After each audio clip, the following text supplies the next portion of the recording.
If you're ready to hit the track in the iRacing Ford FR500S Mustang, then sign up for the Barber Ford Mustang Club today. With great prizes from our awesome sponsors, this league is fast, fun, and best of all, free to race in. Take on 6 races of wheel-to-wheel action, all broadcasted live on Pit Stop TV. As a member, you will receive a $500 voucher to Barber Ford, plus entry into a raffle for a brand new Fanatec H-pattern shifter. Every point you earn on the track is 1 entry into the raffle, meaning you can race your way into a brand new Fanatec shifter drawn on December 15th. Battle your competitors at Charlotte Motor Speedway, Watkins Glen, Road Atlanta, Barber Motorsports Park, Brands Hatch, and for the finale, Lime Rock Park. Join the Barber Ford Mustang Club at League ID 3350 today.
For over 50 years, Pocono Raceway has sat just in the middle of the NASCAR calendar, basically playing a mid-season stretch through the summer on your way to a championship, but that's not quite the case this evening.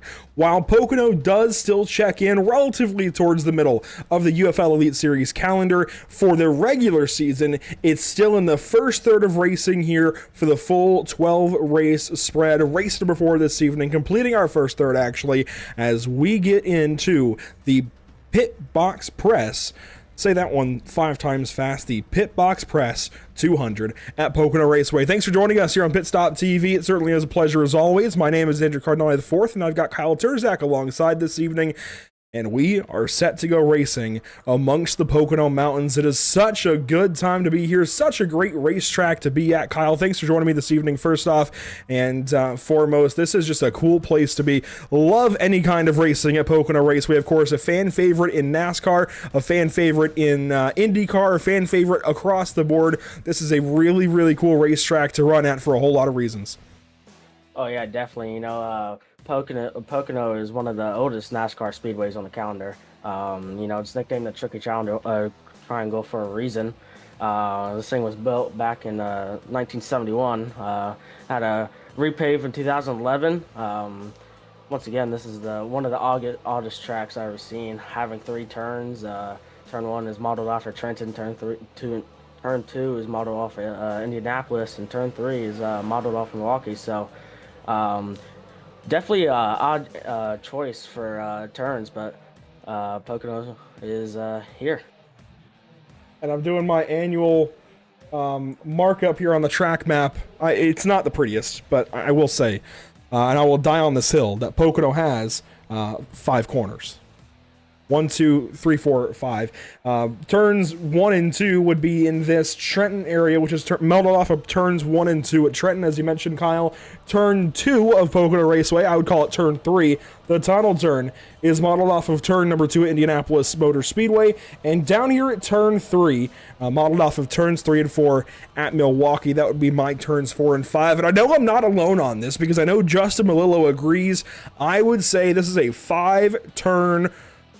Not really an oval, not really anything else though. It really is an oval, just one very oddly shaped racetrack, but we're excited to go racing for sure as qualifying actually comes to a close. 40 cars in total unloading this evening at the Pocono Raceway in the virtual Pocono, Pennsylvania. Let's take a look at our standings coming into this evening and take a look at where everybody sits as we start to think about the playoffs, where we will take the top 12 drivers and send them into our playoffs for this season. Now, admittedly, looks like I forgot to put the win stickers on here, but there's 2 for Brian Mercurio and 1 for Ryan Vargas. That puts them automatically in the playoffs, which these are not the playoff standings just yet. This is sheerly points so far, as Mercurio is over Stewart by 17, and that's actually the largest margin I think we've seen this season. Of course, still early on, margins are still close here, Kyle, but at the same time, a lot of guys are starting to fall back. Alex Bates lost 12 positions last week at Watkins Glen. Palmieri lost 6 spots. Austin Moore lost 7. Gabe Herschel lost 10. Then you've got guys like Joshua Chin, Sean Peleg with great runs last week on the road course, picking up 9 pieces each. This is where everybody has to start thinking mid-season, get all the points I can, and try to get a win as well. Time is already ticking on that.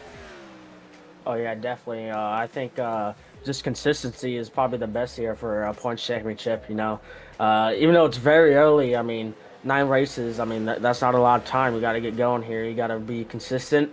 And I think that's just the name of the game here.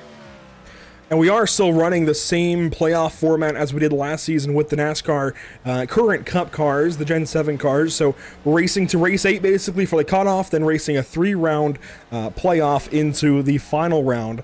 A little bit later on this season. We take a look at the schedule actually right here. Daytona, of course, kicked us off on August 2nd.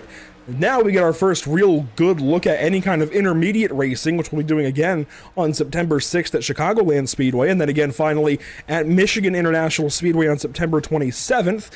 So a very important round. We're going to go speed racing a lot now. The rest of the season, we've got a few rounds out of the way Speedway racing here in round 4, again round 5, again round 8, again round 10, and again I would even say round 11 with the larger track at Phoenix, and certainly Miami is a speedway to round out this championship. So suddenly this speedway style race is getting a lot more important. Oh yeah, definitely. We got a couple short tracks, coming up, but I think Chicagoland's going to be a big one. That's also a good driver's track, and we also have Brazil. That's a very odd track with these cars. So, yeah. Absolutely, you're right. Interlagos is a very odd round to put in there for round number 7, our second road course on the season, but none of those road courses in the playoffs. I think a lot of these oval mainly guys will appreciate that as we head into round number 4. Let's take a look at some of the paint schemes out there as qualifying has already taken place. We can kind of get a look around the field and get used to some of these drivers on the racetrack as warm-up goes on behind us. Still a couple of minutes left to go. Here's a look at Blake Reynolds in the number 66 car, fastest so far in warm-up out of Texas. Ryan Vargas is in his usual Leargas number 26 Chevrolet Monte Carlo. A little further back, there's Josh Chin coming to the pit lane in the number 93. Andrew Swartz in his Dodge Charger. I love this paint scheme. A good little throwback to Bill Elliott. Oh yeah, definitely. That's a really nice scheme. Just look at the yellow. That is so clean on these cars. It has the Dodge on it, so that's a really nice scheme. And this is Jared Wakefield here in his number 72. He's got a little bit of basic scheme, but I like the blue on it. I think it really fits it here for his Gen 4 car. There's that Cody Dumpster. He's one of short track guys. Very nice furniture road type scheme here with the 78. Yeah, absolutely. A nod there to Kenny Wallace. I love that throwback that Dempster's got. I like this one too. A clear nod to somebody who's retiring this year. Yeah, definitely. This is Kevin Harvick. He has the number 3, but he's still repping Harvick out there. He has a Toyota. Very odd manufacturer choice for a Dale Earnhardt scheme, but it doesn't matter. This is Justin Morello. He has also a Kevin Harvick scheme. Very nice here.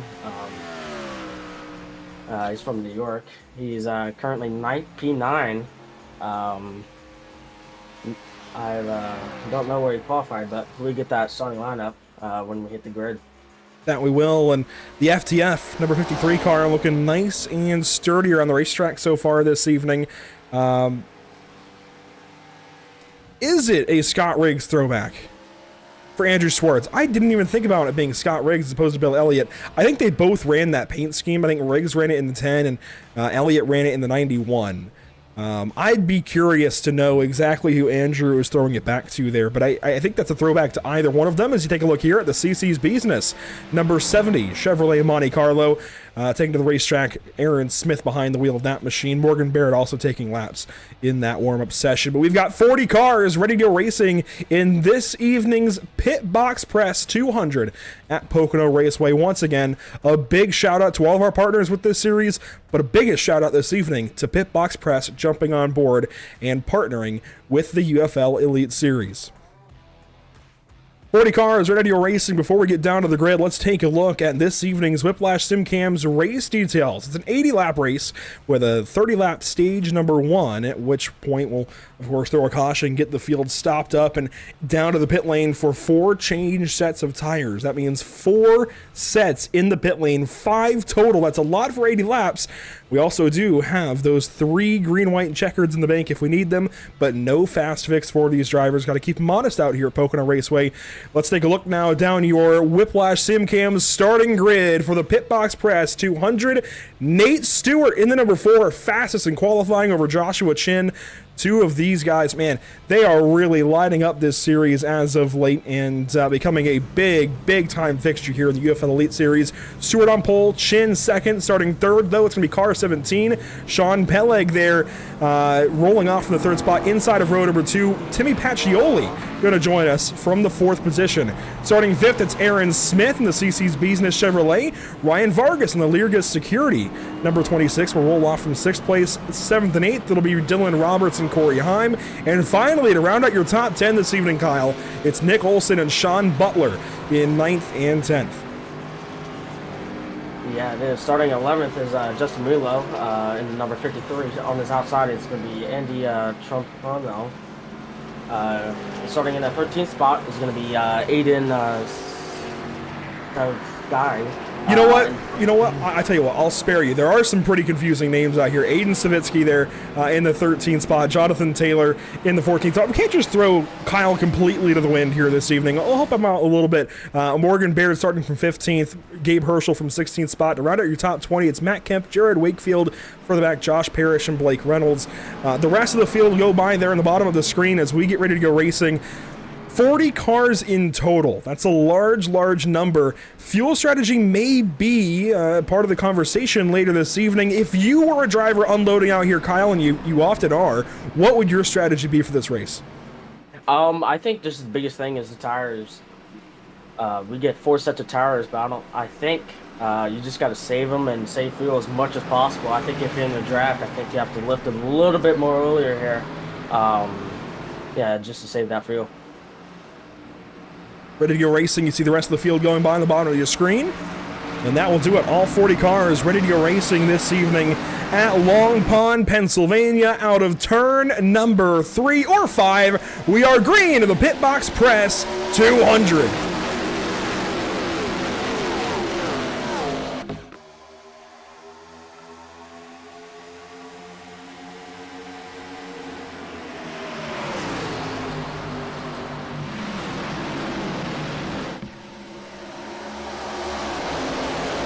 There goes the field out of turn 1 to the Long Pond straightaway for the first time this evening. And boy, look at them all just get smaller there on the camera, now get larger as Nate Stewart has lost the race lead on lap number 1, giving it away to Joshua Chin by the tunnel turn. You see they're doubled up side by side from 5th on back. Ryan Vargas on the outside of Aaron Smith. Yeah, Ryan Vargas trying to make that topside work. You see Corey Hahn right behind the 70 car, just trying to see if he got something for him. But Ryan Vargas trying to use that cut down line off the top. Looks like he's going to get clear here off exit. Up to 4, 5. 3, 4, 5, one of those corners as lap 1's complete. Car on the wall. It's Barrett Polhemus in the 79 car. Caution. Caution flag is going to wave here early on lap number 2. The 44 also turned around. That is Manan Rahman behind the wheel. Crew chief for Sean Hangarani in the ARCA series. And caution on lap number 1.5, we'll call it, right between 1 and 2. We'll take a look back here at what happened to the 79 and 44. Manan Rahman comes off the wall and just hooks fellow EPI driver on the front stretch, Barrett Polhemus. Those two cars tangled up early. Yeah, definitely. It looks like he hit the wall and bounced off him a little bit. So sometimes that does happen. But yeah, it looks like he just bounced off the wall and he couldn't do anything, and he just got together. Watch the blue 44 just ahead of Barrett Polhemus there in the newly painted number 79. And here out of turn 4, turn 3, whatever, it's a great look there. You see just a hook on the front stretch and a bit of contact headed down to turn number 1. Those two cars tangled up early. That's a lot of damage for both cars, honestly. Manan Rahman going to have a little bit of trouble getting that car fixed. Yeah, definitely. It's going to cost a little bit more time on pit road just to get that thing fixed. As you can see, he's up in the wall hooked, and then boom, right there, just all up around.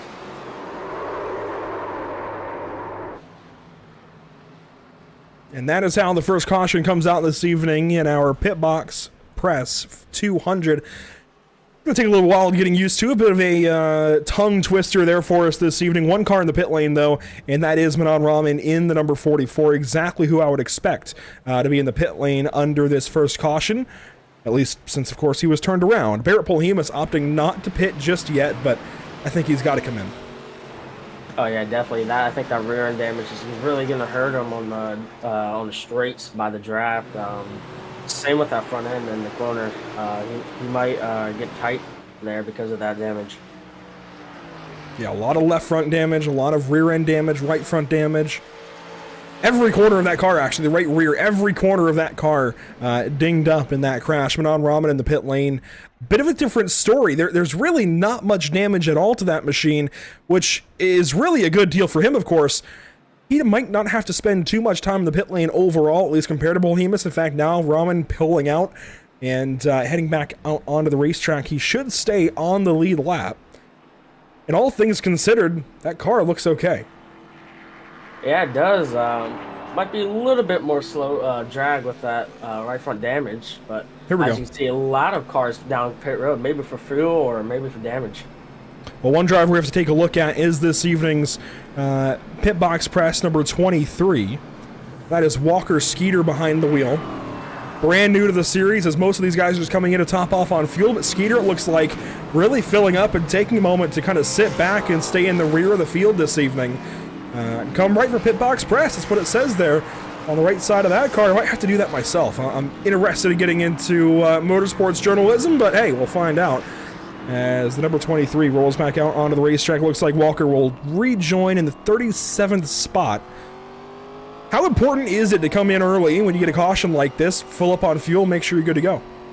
I think it's really important. You know, I think any ounce of fuel you can get in this thing will help towards the end. I think Walker had a bit of a smart idea. Just wait till it fills up and start in the back, because back there you have a lot of draft and you can even lift even earlier to save fuel. So I think this might be a right call.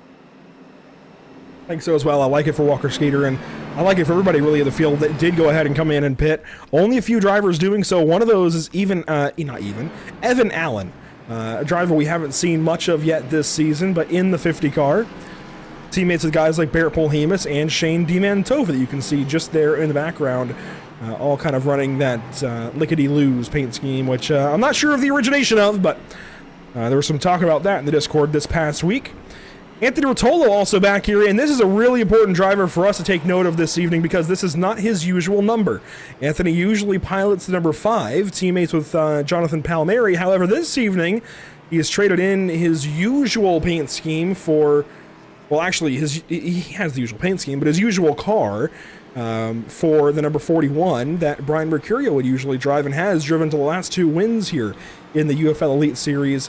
Subbing in for Mercurio, who knew he wouldn't be here this evening but wants to still get a few points. And that's an interesting dynamic that a lot of leagues don't really utilize too much here on iRacing, but is important in a league like this. Oh yeah, definitely. Any point you can get really helps you out in the championship, making the playoffs, and going from there. Take a look here from the onboard, the driver's eye perspective of Anthony Rotolo, just about what he sees behind the wheel. Andrew Swartz also pitted along with Doug Denice, Tristan Hagenstein, Dylan Poteet, and Barrett Polhemus. Yeah, as we got the one to go here, we're going to go green this time by. We got the field all stacked and ready to go. Once again, all 40 cars, actually 39 at the drop of the green flag, as Manon Rahman will bring up the rear for now. Barrett Polhemus actually trying to catch up to the race field once again. But all 39 cars still in this race, 5 laps in. Let's hope it stays that way, considering we are just 5 laps in. One more time, let's look through our Whiplash SimCam's race details, racing to the completion of lap 30 for stage 1. And this caution is significantly going to help everybody out with their pit strategy. Definitely don't have to pit before the first stage. I think everybody's going to go right on to that lap 30 mark without pitting too much more, I'd say. But we could see a few guys pit. I think we have to pit in stage 2 is my point. So I think if we get another caution, we could see a few takers to try and get back and have a little bit of extra fuel and cycle back to the front for stage 2. Only time will tell as we come back into the Geico restart zone. And the green flag flies once again in the pit box. Press 200.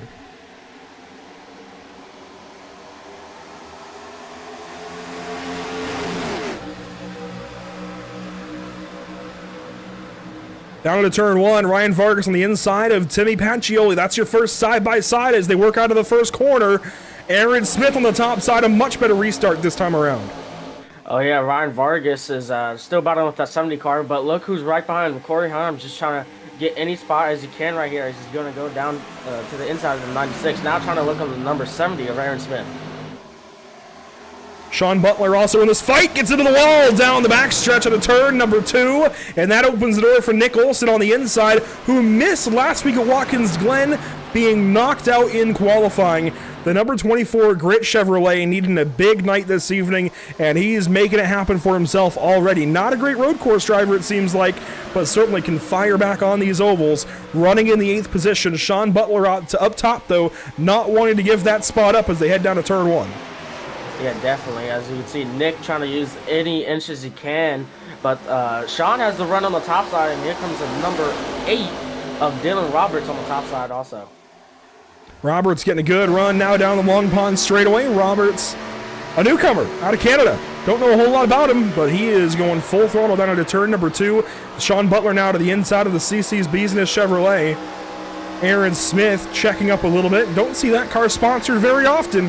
Good to see a couple of logos adorning the side of that Chevrolet for the first time in a while. As we got to fight for the 4th spot. Ryan Vargas goes on through, moving ahead of Timmy Pacioli, who drops to 5th, now defending over Corey Heim as a caution is out once again.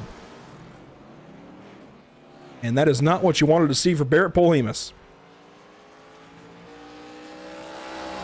Dylan Poteet also involved in this, and it looks like Anthony Rotolo just may have been as well. Sure enough, some damage there on the left front of the 41 car. Again, filling in for Brian Mercurio. A lot of points on the line for your current championship leader, who is not here this evening, relying on Rotolo's run. This is troublesome. Yeah, definitely. As you see, they're riding along with Anthony right here as they go in the corner. He gets loose, and it looks like, So his issue was separate from that of Poteet and Polhemus. You saw he just got loose there out of turn 2 and kind of looped it around to the inside of the racetrack. It wasn't that big of any contact for him, but certainly it's going to be a detriment to his race. Meanwhile, Poteet a little further back, and Polhemus looks like maybe tangle here out of the second corner. yeah, maybe they were just checking up, and they just got together. Yep. Yeah, exactly what happened right there. Good read. Oh, big hit for Polhemus in the 79, and that just might do it for him. I really don't know if he's going to have any competitive speed after that. Already had all the damage, and that's not going to help. No, definitely not. Definitely has some type of motor damage, and Big hit. It still could be a lot worse for both of those guys. They could have ended up with 3 other cars involved. I mean, this is still one of the better case scenarios, as weird as that might sound. They were checking up. Poteet was anyways. Polhemus might not have seen it. Yeah, I don't know if Barrett's going to have anything left after that. The 31 should be okay. I think Dylan Poteet will be fine, but a lot of takers under this caution, as you might expect, with a couple of big-time crashes. One of them is the CC's Business Chevrolet of Aaron Smith. yeah, it looks like it's just taking fuel and going right off, as we had a lot of takers on pit road right there. Austin Moore, one of them as well. A few cars still in the pit lane. Doug DeNice, one of them. Following Andrew Schwartz out. There you see Walker Skeeter leaving the pits as well. And Manon Rahman back on schedule with these guys. Yeah, with that pit box press machine, as we had a couple cars on pit road. There's the 41 of Anthony. It looks like he took some damage right there. Doesn't look too bad, honestly. Maybe a little bit front end damage, but other than that, he looks good. The car definitely looks better than it did a lap ago. Definitely. Josh Shin is still a race leader, a slow-moving race number 4 for these drivers. We're going to go pit stop TV side by side for a brief moment and check back in before this restart.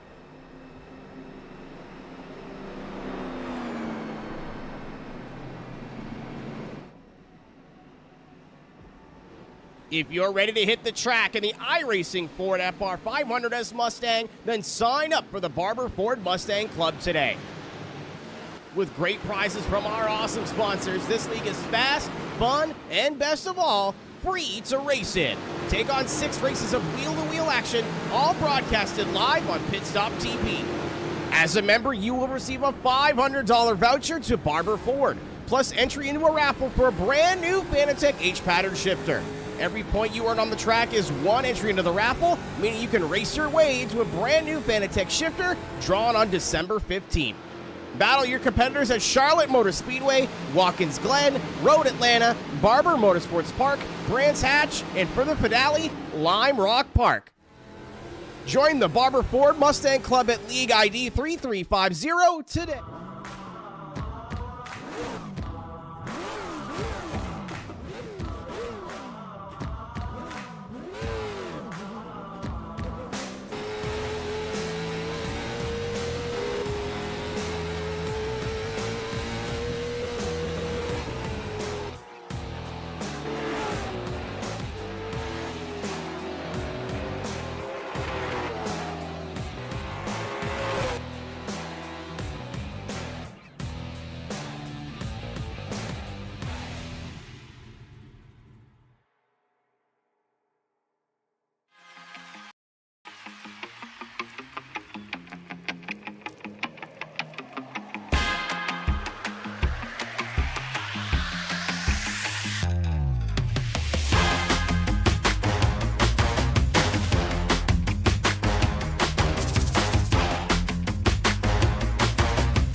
Welcome back to the virtual Pocono Raceway as we get ready to go racing once again. The iRacing.com pace car going to turn things back over to the one and the only Joshua Chin, who has led every single lap so far this evening. Green flag out once again in the pit box press 200.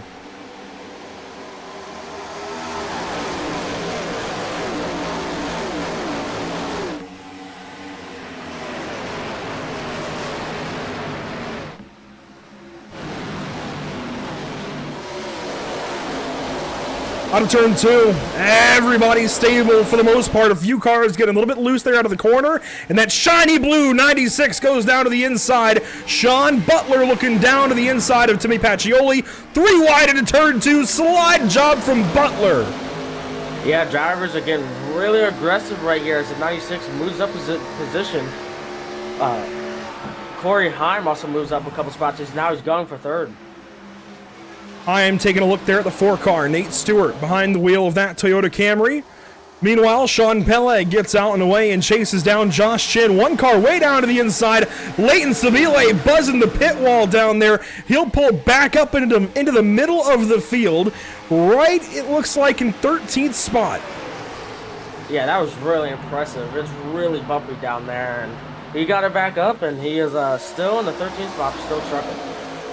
An unsponsored 54 checks in this evening from Matt Kemp in what I believe is his first start of the season, racing here with the FTF for the fans. 53 of Justin Melillo.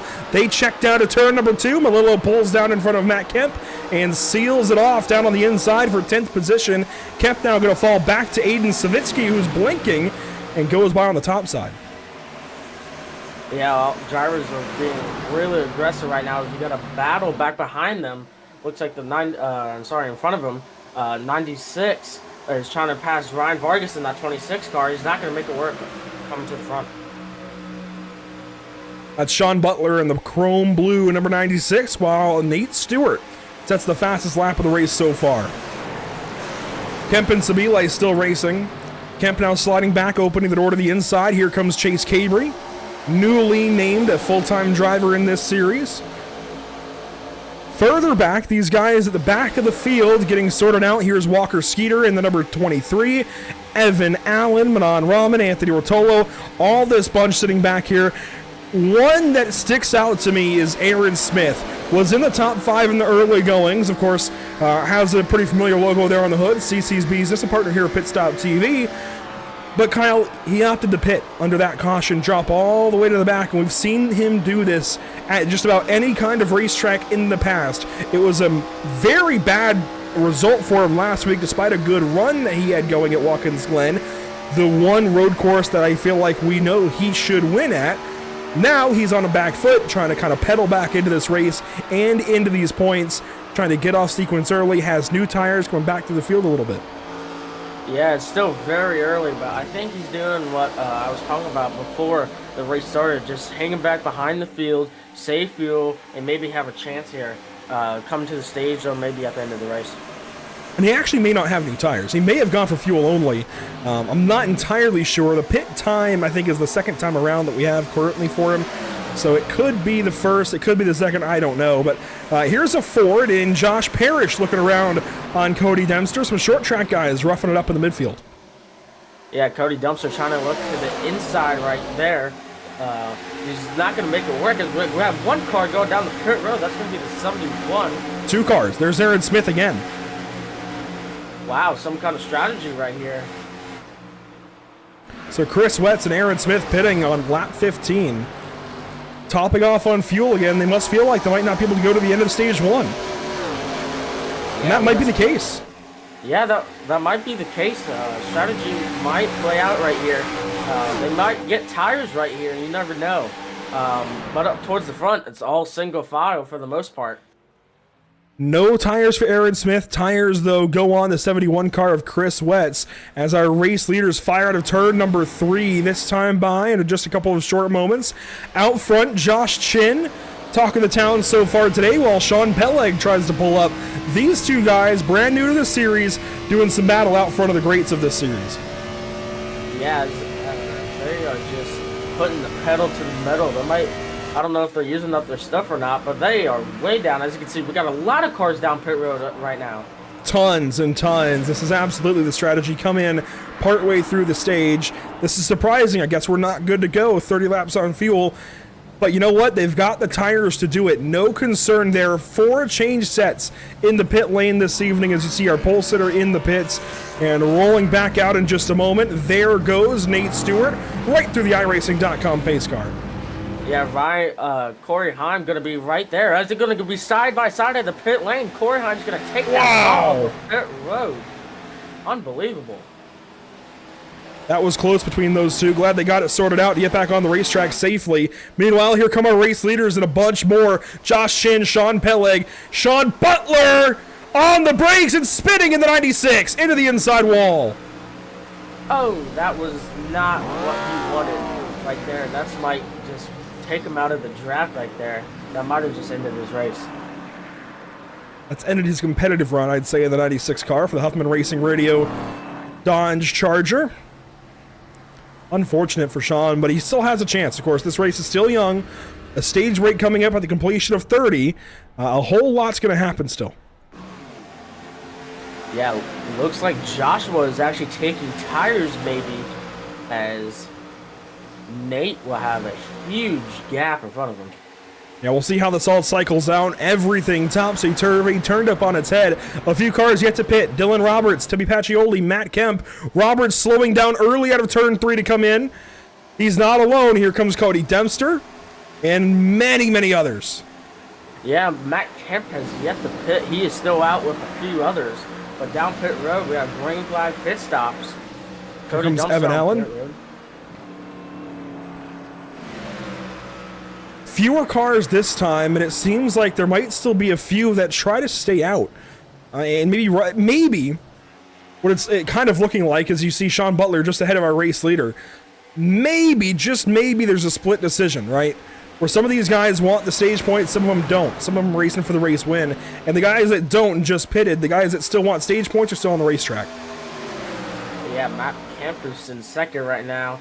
I think they have to come to pit road either this time or next time, because they might run out of fuel right here. I think we're good. I mean, at Daytona, we run 40 laps, right? 38-ish at the 2.5 mile speedway, much like here at Pocono. Obviously, different circumstances you're drafting, so fuel strategy is going to be a little bit different. Fuel runs a little bit different, but I still feel like these guys should be good for 30 laps, especially with the couple of cautions we've seen. There's no reason you should have to pit for fuel in this stage. Again, I feel like this is a move for the stage to throw away the stage positioning, and for those leaders like Corey Heim, Nate Stewart, and others to come back through the field and try to stay out at the stage break and have better positioning going into stage 2.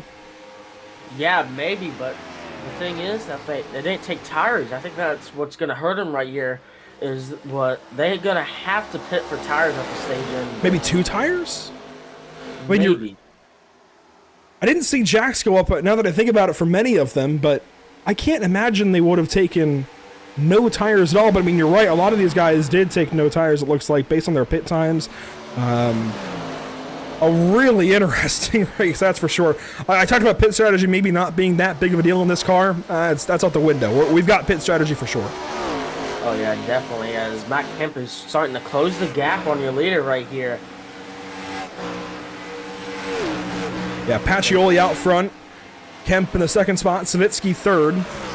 Taking a look at them now through turn number 2, and we really don't know how good any of these guys are. I think Pacioli is pretty solid in the 86 car. Kemp certainly is pulling up to him. But we don't really know where they fit in this race. Yeah, definitely, as we have a fight for the 4th spot right here. Blake Reynolds is going to go down to the inside of Morgan Baird, as they're going to door slam off the corner right here.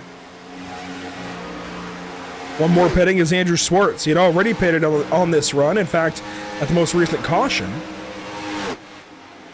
Boy, pit strategy changing things up this evening. Your top 10 completely out of whack. Pacioli, Kemp, Savitsky, Reynolds, Baird, your top 5. In 6th place, it's Jared Wakefield in the 72 car. Adam Kodal in 7th. Then Cosmin Yanisho in the 8th spot. Dylan Poteet in 9th. Andy Trupiano currently in the 10th position. Back here with Nick Olson not so far back. In fact, Gabe Herschel in this conversation as well as Pistana goes on by. Ryan Pistana taking over the 12th position. Yeah, looks like the 07 right there just got in the wall a little bit, as here comes the 91 down to the inside, side by side down the little back chute. Is he going to let him by? Playing nicely. Don't want to tear anything up. Don't want to tear these tires up, I think. Trying to maybe conserve sets of tires in case we get late race cautions. As here comes Cosmin Yanisho to the pit lane. Maybe, man, I really don't know what the play is at this point. I thought I had it figured out, and I think I don't. Yeah, I think the top 3 are just going to stay out and get the stage points right here. But I think Corey Heim and them are just going to save their tires because they know that they're not going to pit. See what Cosmin does. No tires yet.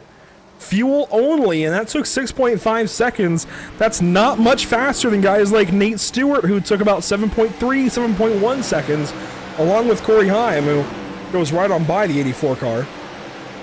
Yeah, as he comes out of pit road, loses a lot of time right there. He's going to merge up back to the field. As we have a battle up in front of him. Cody Dumpster trying to make his way back through the field. A lot of emphasis on the D there on Cody Dempster, and here we go. Race leaders coming in. Kemp, Savitsky, Baird, Wakefield. So many cars once again into the pit lane, taking the late stops in this run. I don't know if they were waiting on a caution or what the goal was there, but the waters get murkier and murkier as this race goes on. Yes, it does, and I think the 82 is taking 2 tires right here, and he does. Baird also taking left sides, or right sides rather. Baird actually now taking 4 tires. Savitsky going to get out of there with just 2. And let's see where these guys line up. Savitsky's going to get passed by, wow, just about everybody still. Interesting, and that 2-tire stop for Savitsky still took about 12 seconds for fuel. Yeah, I think they were trying to overpit him right there just to see if they can stretch it out, maybe get a yellow right there and get in front of him, but that was not the case, as Corey Heim is starting to make his way back up front. Let's see what home driver Timmy Pacioli does in this case, as now everybody has pitted at least once. Pacioli was the final domino to fall in that regard, but we still have guys who have not pitted under this green flag run. Pacioli, is he going to take tires? The answer is no for the 86 car. He is down and away. Meanwhile, this puts Blake Reynolds in front of the field in the number 66. He has pitted in this race, and he is now 5 seconds ahead of Dylan Poteet and Andy Trupiano, who run 2nd and 3rd. These guys pitted 15 laps ago, and that extends all the way back down to Anthony Rotolo, who is, it looks like, 1 second. No. 9 seconds ahead of Sean Peleg. Yeah, I think if Blake is one lap short, maybe making it. I think his plan is here to stay out as long as possible. I don't think it's gonna work. I don't know if he has enough fuel to make it in the first place. Well, at this point, he's full throttle down to turn 2. Well, let's see if he lifts here to turn 3 at all. Maybe tries to save some fuel. Watch the telemetry. No clutch. Nothing out of the ordinary there for the 66 car as Pistana comes back down the pit lane. So many pit stops. And this time he takes, it looks like, fuel only for the 43 car. Yeah, as we have a battle for second heating up. Trupiano letting Poteet go through. Yeah, it's the 91 right behind him. Austin Moore trying to get fourth, maybe even, third, maybe even second right here. He's currently in the fourth spot. Well, I'll be honest. I don't know what's happening. I really don't. I usually try to get my best idea of what's going on, kind of what these guys are trying to do. I try to theorize a little bit, put myself in the driver's seat. It's not working today. I really don't know what the end goal is for these guys. I'm very surprised by this pit strategy in general. Is there any sense you can make of this, Kyle? I mean, you race a little more often than I do, that's for sure. This is a really odd situation. Yeah, I agree. I think Corey Heim and all those guys back there, I think they're just trying to conserve both they can as Ryan Vargas on outside wall right there. I think they're just trying to save fuel, and I think Blake has a complete opposite strategy. He's trying to go as long as possible with this and trying to get the stage run, and he's coming to 3 to go.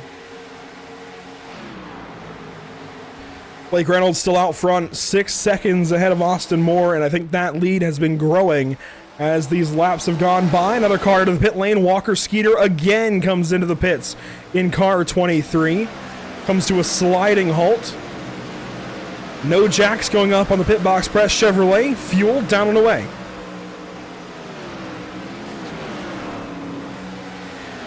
Yeah, Blake Reynolds is opening up more of a gap as the 91 has slipped in the second now. As Nick Olson is catching all these guys. More and more, you see the 91 car slide further back. Trupiano sliding back as well as he gets caught up by Nick Olson. As the number 40 is on pit road. Let's see if he takes tires right here, running in the number 6 spots when he came in. That's Doug Denice. As we got another car coming down pit road, that's the 44. But on Rahman, I think he's a relative non-factor just because of the damage that he's sustained throughout the course of the race. Doug Denice, though, going for 4 tires. That makes sense as you see Rotolo in the pit lane as well. All these guys who try to beat the end of the stage, I think will do the same thing. You've got to get tires right here. You can cycle back into the race lead if guys pit. Yeah, definitely, as Corey Heim has caught the number 25. He has a very odd line on the front stretch. Looks like he keeps going down, all the way down to the checkered pattern on the apron. I don't know if that's a strategy with fuel or what, but he keeps doing it. And what's interesting is Seville has actually just gone on by Corey Heim recently and back into the top 10. Austin Moore now pitting from the 2nd spot, and everything gets deeper. There's Blake Reynolds into the pit lane. With 2 laps to go in stage 1, forfeiting everything in the first stage, where are these leaders going to cycle out to? Who is going to win this stage? I have no idea. This is getting more interesting by the lap. Well, here's the fight for the stage 1 win, we think. Anthony Rotolo out ahead of Dylan Poteet, but Poteet is the race leader. Nick Olson 2nd, Andy Trupiano 3rd, Gabe Herschel 6 seconds back is 4th. And suddenly, guys like Sabile and Heim might still be in contention for the stage 1 win. I don't know what's happening. It sounds like these guys have the clutch in. Yeah, they do, as Nick Olson is going to go down to the inside. He's going to take it, and the yellow flag has been thrown. Caution, Pacioli turned around in turn number 1, and everything comes unraveled. We were already confused. Didn't really know what was going on. Thought these guys would have more fuel. Clearly they don't. And now Pacioli is wadded up. He was so good a little while ago. We'll see what happens. Middle of the corner, Parrish taps him. It's about as cut and dry as it gets. Yeah, Josh Parrish there in the 55. Looks like he tried to cut down under him off exit, but looks like he just got into him, which is unfortunate. We're right on board with the 55 car of Josh Parrish out of Carolina. A little ways back into turn one here, really closing in on the Reaper Speed Lab Chevrolet of Timmy Pacioli. In mid-corner, I think he tried to pick the throttle up and just ran in the back of him. Yeah, he might have been saving fuel right there, and Parrish didn't expect it. He was coming up on him so fast, he didn't have time to react. So, once again, that was very unfortunate right there. Just didn't have time to react. Let's watch the slow-mo and see if the revs pick up behind the wheel here for Parrish. Watch the needle. He picked the throttle back up. Yeah, I think Pacioli was probably off the gas and like you say, trying to save, or I don't know if it was tires or fuel or just a half second later back to the throttle, but regardless, Parrish picked it up. Pacioli didn't. We have a crash. One more look at it. Josh closed in a whole lot more, and wow, that was close between them. They almost kissed again in turn one, and that could have been a lot worse. Yeah, and what I'm being told right now is that we're going to have a one-lap shootout for the stage. Which is interesting because conventionally, the stage would have just ended. So we can pull up the ticker, the scoring ticker on the left side of the screen. This would be your top 10 for stage one. Poteet, Olsen, Trupiano, Herschel, Peleg, Chin, Roberts, Sabile, Heim, and Taylor. So realistically, your leaders cycled back out to the we'll call it fourth position actually, with Sean Peleg in the 17, who was racing with Joshua Chin when everybody started pitting from the lead. So realistically, your leaders cycled through all but 4 cars, and those 4 were still going to have to pit. And now it sounds like, is that still the case? These guys are going to have a one-lap green flag shootout for stage one? Yes. What I've been hearing, yes, it has. The top two have been really clutching it in. I don't know if they can make it or not. Even coming on the front stretch just to take the white flag for the stage, they're really clutching in. So this might be bad for Nick Olsen in the leader. Clutch in behind the wheel of the 24. Poteet getting a push now down the back stretch. Is he out of fuel maybe? 300 RPMs, that indicates the car is shut off at this point. I think Olsen's trying to push him, and now is going to leave him behind. Poteet's out of fuel. Well, he fires it back up. He's accelerating ever so slightly. He must still have something. He's sputtering. He's on fumes. Yeah, as Nick Olsen also down the pit road.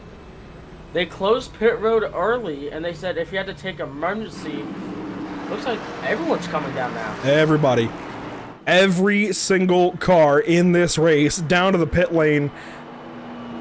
Interesting. I really don't know if they're going to be able to leave that as a one-lap run to the end of stage one. I would think eventually it would have been the end of lap 30 still under the caution period. But you see, here comes our race leader, Nate Stewart, right to us. Manon Rahman going to stay out. Everybody else coming in for 4 tires and fuel. There goes Chin. Yeah, it looks like that the stage has actually ended. A lot of confusion about that, but it does look like the stage has ended. What a mad rush. That is a one heck of a view. Everybody trying to leave the pit lane all at once, 3 wide in some cases. And now Manon Rahman stays out. Another car staying out is Sean Butler, who I think took the wave around. Wow. I think he ends up with the lucky dog. He'll likely be sent to the rear of the field. But that turns things around big time for Butler. He's back in this race. The car looks fine. And suddenly Rahman, this is the kind of play I was talking about. To pit there at the end of stage one, stay out at the stage break, and cycle out to the front of the field. Even if those guys pass him when we go green here, this is a big, big move for the 44 car to get back in this race. Yeah, it is. We saw him pit there a couple of laps before that caution came out. That might have helped him right there. As you can see, look who's in the second spot. I do believe he's on the lead lap. That is the number 96. Right, I think he's going to have to go to the rear from the lucky dog. I think. So he was the lucky dog. I think so. I believe so. We'll find out in a moment if everybody passes him and before they line up. Or maybe Butler had... I don't know. Looks like he's staying out with these guys. So he'll line up second. Everything has been turned on its head. And now... I think we'll get a better idea as to what the heck is happening. This is at least now a straight run to the finish of 80 laps. So 50 laps the distance left to go, or at least now I guess 47 when we go green flag. And Kyle, everything has changed. We don't know who is in the best seat. Yeah, it's very, it's going to be very hard to choose a winner out of this at the moment. As you can see, Corey Heim on the apron just to save any grams, ounces of fuel, anything. As we've got the one to go signal, so we will be going green this time by.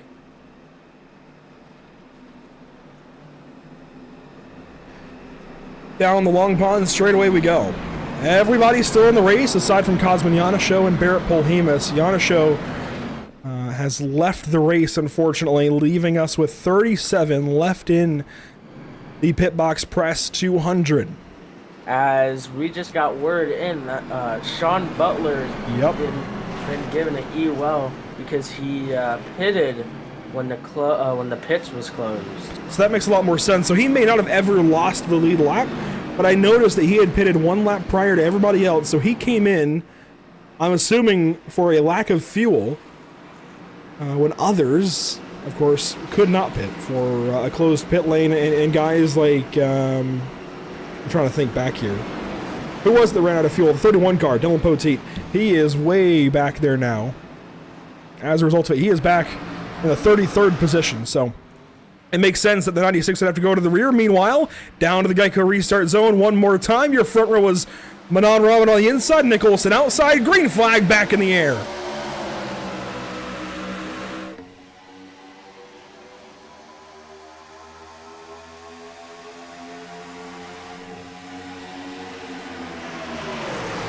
A mad dash down to turn one. Not quite 7 wide, but we got close. Sean Peleg backs up on the inside. Andy Trupiano outside. Corey Heim just behind. 3 wide down the Long Pond straightaway in Pennsylvania. Yeah, Corey Heim on the outside with Cody Dumpster as we got a battle for the third spot, it looks like, as they're not clear as the 8th. Dylan Roberts crashing. Trying to get... Couple of cars, it looks like maybe sideways in the wall. I think we got away without a caution, but there was certainly smoke in the back. Somebody got sideways and somebody saved it. Great driving. Very great driving. As you can see, Dylan Roberts under the 07 as a 25 is trying to maybe look at take it 3 wide, but he's not. He's got a battle up front for the lead. That we do. Manon Rahman and Nick Olson, after one lap of racing, are side by side once again at a turn number 1. Olson outside in the Grit Motorsports Marketing number 24, trying to pull maybe a run here on corner exit. Pulled down to the bottom of the racetrack. It's a big run down the backstretch now. Caution in the back. Cars littering turn number 1. One of them is Chris Wetz. The other is Jared Wakefield.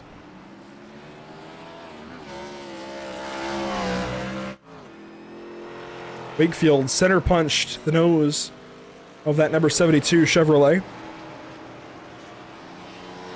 And we have trouble. Take a look at it here. Somewhere towards the rear of the field, there were 3 wide to turn 1. Parrish on the inside. Hagenstein in the middle. And Wakefield had nothing to do with it. He was 3 wide on top and got into Chris Wetz, who does a slow spin and brings out caution number 4.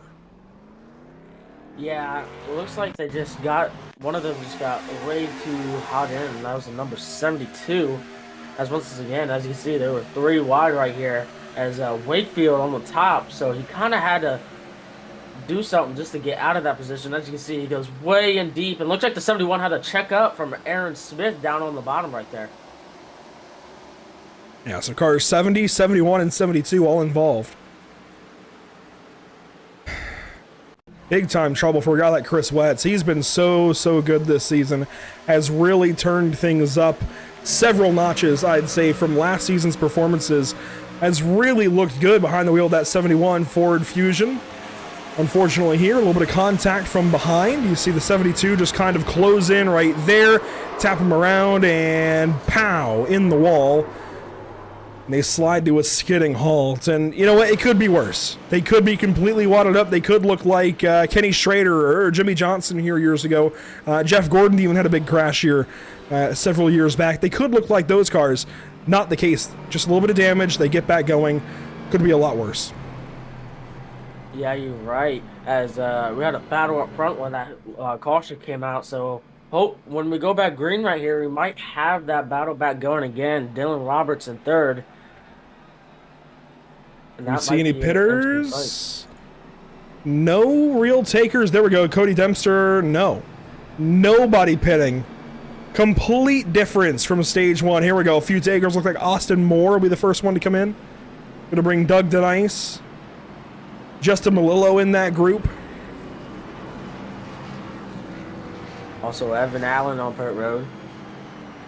Along with the 20 of Shane DeMantova, the 23 of Walker Skeeter, the 31 of Dylan Poteet, the 71 of Chris West, and it looks like the 72 of Jared Wakefield. Here is Justin Malillo, somebody caught kind of in the midst of a lot of changes right now in sim racing.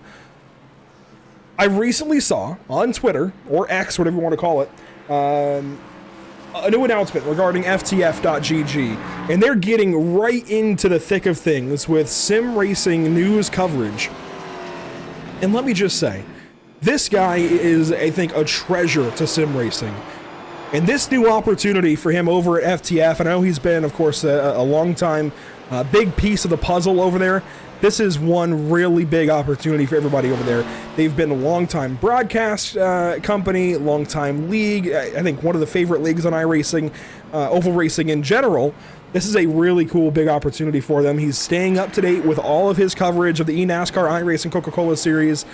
Justin Malillo, a treasure, in my opinion, to sim racing, at least on the oval side and the road side. He mixes it up with a little bit of both, covering anything that he really feels like covering. And hopefully the UFL Elite Series makes it onto that listing. Maybe he'll be writing articles about himself winning races at some point. I don't know. But Justin Malillo, a very treasured piece of the puzzle here in the UFL Elite Series, as well as over at FTF.GG. Check out everything they've got going on, because when I saw that announcement, it kind of blindsided me. I knew there were changes happening. I didn't realize that was the change, and that is oh so cool to see that FTF is joining the game like that. So a big deal over there for those guys, for the fans. FTF joining that part of sim racing. Meanwhile, down the front stretch, we have the one to go signal, I do believe, for our entire field. Gonna double back up, send them back around, re-rack them, restack them, as they say. Yeah, and come to this restart, I'm keeping my eye on Chase Cabre. You know, he started 35th, and he's making his way back up. He's now currently 13th. He's making his way back up, so I'll keep that keep an eye out for that 98 car. That makes sense. Cabre here in, like you said, the 13th spot after starting 35th. Has gone through a lot of positions to get to this point, and certainly has more speed under the hood there in that Hog Tamers machine. Unsponsored, recently joined the UFL Elite Series in a full-time role. And there's not many cars left, honestly. There's still a few. I think Chris Wetz is one of them. Matt Kemp is one of them this evening. I'm sure those quarter panels will fill up quick. But there are not many body panels left in this series uncovered. It's so cool to see. A lot of these guys, sure, they run throwback paint schemes and kind of put whatever logos they want. But guys like Monstop Shop on the 44 car from Manon Rahman, of course, that's himself sponsoring himself. But that's okay. Same for Grit Motorsports Marketing. Nick Olson heavily involved over there, but they are involved in sim racing. The coolest dang thing to see. Excuse me. Had to get that one bronchitis cough in, unmuted. Couldn't get to the button in time. But, of course, I know you race for Zeem Setup Shop, but we have plenty of setup shops here in the field this evening. Elite Performance Industries, Reaper Speed Lab, one of these race cars. A lot of partners involved in sim racing. None of them this evening, though, quite as big as Pit Box Press as we go back green flag racing in the Pit Box Press 200 at Pocono.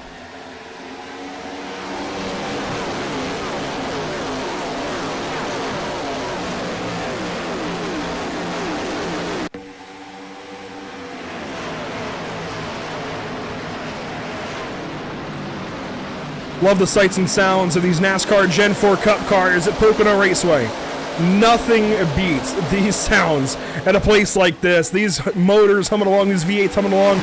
850 horsepower, 9,200 RPMs by the time they get to turn number 2. And Leighton Sabile making a hard charge for the 3rd position. Yeah, he is. Dylan Roberts on the top side. Let's see if he can get that run.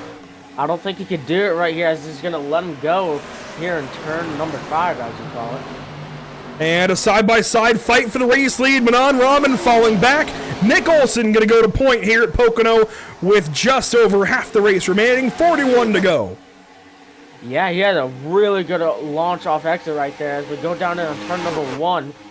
Looks like the 44 of Namden is really aggressive on the brakes right there. He's just going to close up to the back bumper coming off the 2. Here comes Dylan Roberts back in the 8 car. Big run out of turn 2. I think Sabile might have caught the outside wall. Certainly Manon Rahman did. He's all over the place, getting turned around a little bit by Corey Heim, who's there in the 11 car. Back up the racetrack is Sabile in the 25. Heim on the inside in the 11. They are stacked up from second on back. Corey Heim has shot out of a cannon. He is going for the 2nd spot, maybe even looking for the lead if he gets clear right here. 3 wide behind him. Vargas in the middle. This could get messy. They hold it together through turn 3. Now Sabile loose out of turn 3. Gives up some time to his teammate Corey Heim. Nearly hooks him around on the front stretch. They're playing nicely, though, for the 2nd spot. 2nd, 3rd, 4th, 5th, 6th under a blanket. Yeah, definitely. As the 25 is going to slip up big time. He's going to lose a lot of speed. Corey Heim just trying to do anything as they make contact off of 1. Here comes Heim looking at the inside of his teammate. Leighton Sabile on board with him now down to turn number 2. A door opens up for the Truck Series driver, and the NASCAR Craftsman Truck Series regular season champion moves on through to 2nd spot as Manon Rahman goes up the racetrack and opens the door. 1 car hard in the wall, the 43, Ryan Pistana. Yeah, very hard hit right there. It's just no caution. Yeah, no caution. He's going to slow roll as Corey Heim has moved up to the back bumper again, and he's going to go all the way down there just so. Wow. Way down to the inside goes Leighton Sabile once again. Back up across 7 or so lanes of traffic as Herschel puts a block on Nate Stewart. We learned quickly last week, or at least Cole Cabry did, not to pull that kind of block on Nate Stewart. Today it ends up without contact. Last week, Stewart sent the 13 of Cole Cabry at Watkins Glen. Today, it's at least a bit of a nicer solution. Yeah, as Corey Heim tried to cross over right there, got to the back bumper of the 25, kind of moved him out of the way. He was not having any more of it as Dylan Roberts trying to go to the inside of him right now. Roberts inside of Sabile. That number 8 car not rolling over. And Roberts is here this evening racing for Alex Bates, who's behind the operation over at the Winstall Racing Series. And Alex Bates has been great these first couple of races, but not quite like this. Roberts is really putting that forward to the test this evening. A great run going for him as Joshua Chin, one of tonight's best runners and leader from the drop of the green flag, comes into the pit lane. That is one of our first big strategy dominoes to fall. That is important to pay attention to as Sean Peleg and Ryan Vargas catch the outside wall out of turn 1. Yeah, he kind of pancaked it right there as we got a 3-wide battle here for the 4th spot. Ryan Vargas in the middle, Dylan Roberts on the inside. Dylan's going to get the run, but Ryan Vargas is going to shoot up the inside. Here comes Nate Stewart on the bottom. Nate Stewart right in this fight, now making it 3 wide down to turn number 3. That 4 car is on rails this season. Watch out for him to make a run for the championship. I swear, this guy has got everything going right for him right now. Nearly got hooked out of turn 3. Roberts almost caught the right side door of that 4 car and almost flipped the script very quickly as all of these guys out front go bottom to top. Ryan Vargas included in the 4th spot trying to break that draft. Yeah, Ryan Vargas cleared himself. Nate Stewart trying to fight back on the bottom, but it's not going to work. Dylan Roberts is going to fall into the fifth spot now, as we still got a side-by-side battle all the way across through the top 10. Great shot there out of turn 1. Again, down into turn number 2. Some great sights around this place. It really tells a lot of the story as to how these guys are handling behind the wheel. A lot of cars getting real close to that turn 2 wall as well. Yeah, here comes Cody Dumpster on the number 4 machine of Nate Stewart. Here comes Chase Cavery also in the 10th spot. These guys fighting just inside the top 10. There's some racing just outside the top 10 as well. Taylor in 11th. He was your points leader last week at Watkins Glen. Manon Rahman has fallen back to 13th with Blake Reynolds 12th. Eddie Trupiano back here. How about the CC's Business Chevrolet? Aaron Smith back in the 15th position.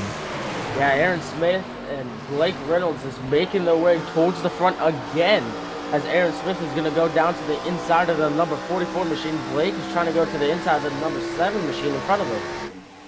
Side by side with Rahman, there is the 70. Meanwhile, racing ahead, Cody Dempster to the inside of Nate Stewart, side by side for the 7th position. Chase Cavery got a good run right there. He's going to go to the outside of Cody Dempster. Let's see if he can do anything and potentially even get Nate Stewart right here. Dempster still on the inside. The 4-car clears himself. Josh Chin, fastest that lap, who runs in the 36th position, way back here on his own on a turn 1 currently. Our leaders are down into turn 1 now, or at least now they are, as everybody picking a new line down the front stretch. Chris Wetz works out of the pit lane. These guys are getting real creative with their front stretch lines, but they got to be careful. Yes, they are. Chase Cavery moves up to the 8th spot. He started 13th on that last restart, so making his way back to the front. Cody Dumpster is right behind him on his tail, just trying to get to the lead pack. Back down into turn number 2, Cavery, you mentioned, ahead of the 78 car now, moving through for that 8th position. Herschel now into the top 10. A couple of cars checking up further back, racing all over the racetrack, that's for sure. A little further back, how about Sean Butler, Adam Kodal, Justin Malillo, Aiden Savitsky, these guys all through the midfield. In fact, there's a great battle just ahead of Savitsky between Hagenstein and Morgan Baird, as we've got our first takers from the front. Chase Cavery, one of them. Yeah, Chase Cavery is going to come down pit road after making his way through the pack, as we got the number 44, and it looks like Josh Parrish coming down the pit road also. I do like this kind of classy look to the 55 car of Josh Parrish. Ray CPI adorning the quarter panels of that Ford Fusion, coming in for 4 tires and fuel, I'd say, with just over 30 laps to go. I think one pit stop is still possible even after this mark for Josh Parrish. Watch out for these guys to come back down the pit lane, but for now, our race leaders into turn number 3 in just a moment. There's Nick Olson. Chris Wetz has gone on by. That's how important these new tires are. Yeah, as everyone on pit road that just picked it right there took all 4 brand new tires right there, so that's going to help him right there, maybe in the long run. It looks like Corey Heim is very loose off exit right there. I think he might be catching him as we got 4 cars coming down pit road.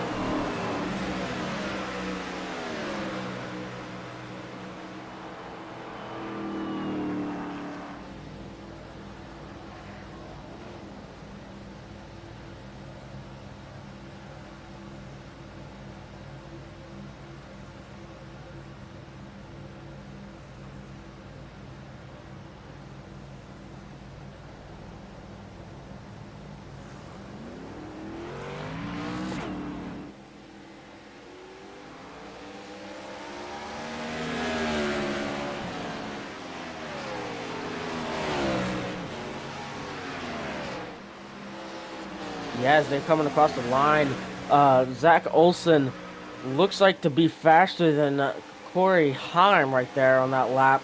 I lied. Corey Heim 0.3 of a second faster than the leader right now that lap.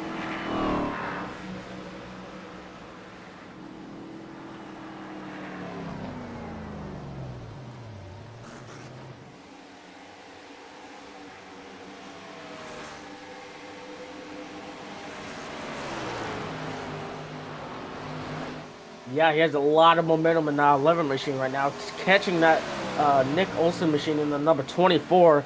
I don't know if Nick is trying to save through or anything, but Corey Heim is on his way.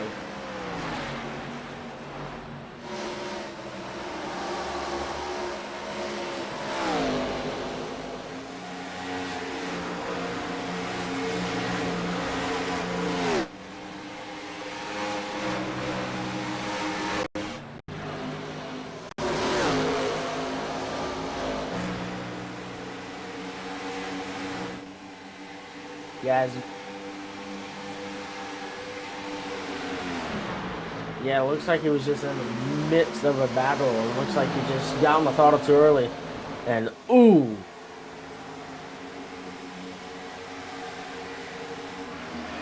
Yeah, that was a pretty hard hit. As you can see, his right front showing. But we got a battle for the lead. It looks like now Corey Heim has now closed in the gap on Nick Olson.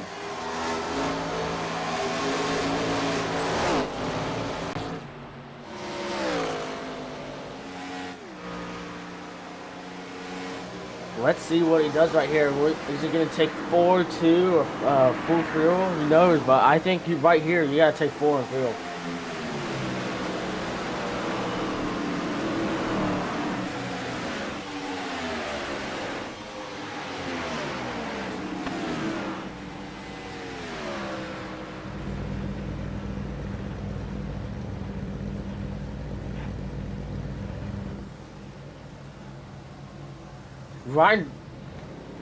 Ryan Vargas barely missed his pit stop right there. That's going to cost him at least a little bit of a chunk of time. As you can see, Corey Heim is already off pit road.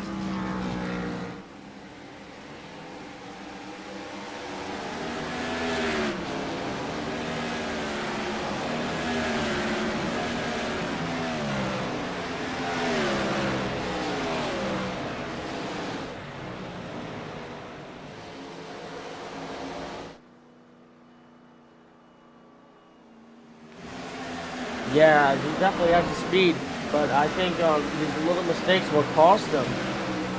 But knowing Vargas, he's definitely will clean this up in the future.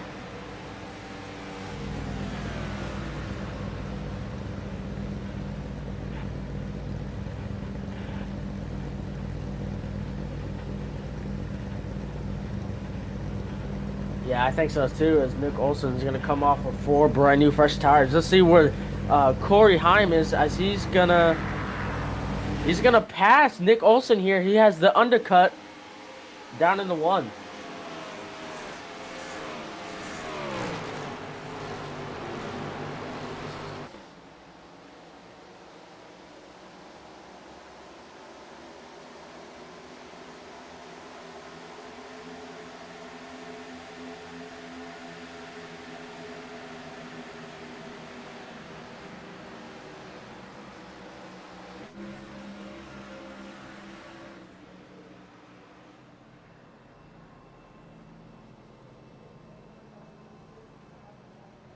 Yeah, and look who's back out front again. It's going to be Blake Reynolds with Matt Kemp right behind him.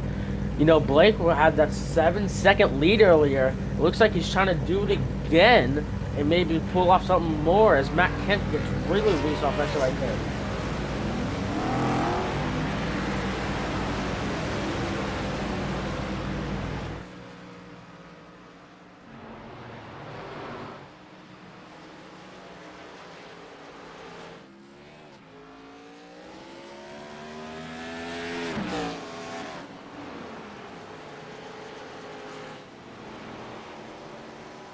Yeah, this changes everything.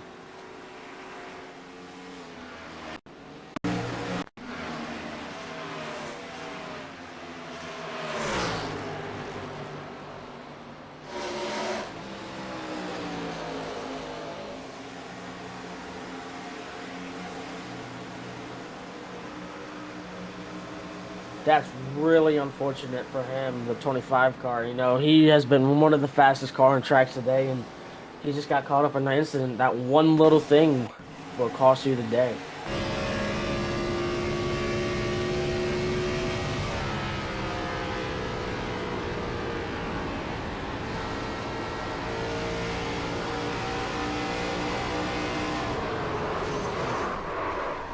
Yeah, looks like he was trying to get off of him. Looks like they were bumper hooked right there, and he couldn't really do that much besides just hold on for dear life. As you can see, yeah, the number 3 car is really close right there.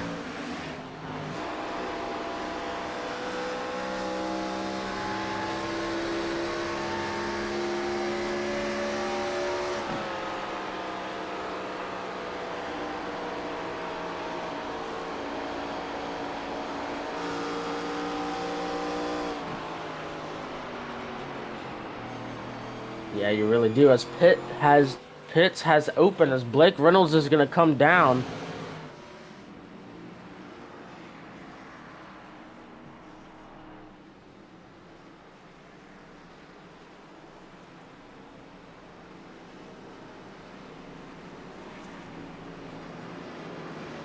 Oh yeah, as we have Chase Cabry back out front. You know, he went in really early. Now he's back out front.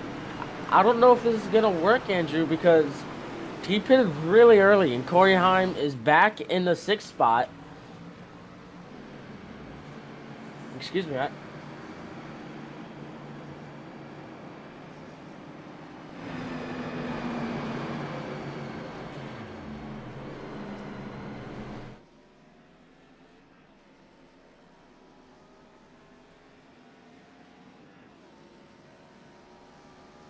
Yeah, looks like they do. As looks like Heim is actually 3rd now with everyone going in the pit lane. So I think Chase Cabry is really in a tough spot right here because Corey Heim just pitted, and Aaron Smith right behind him.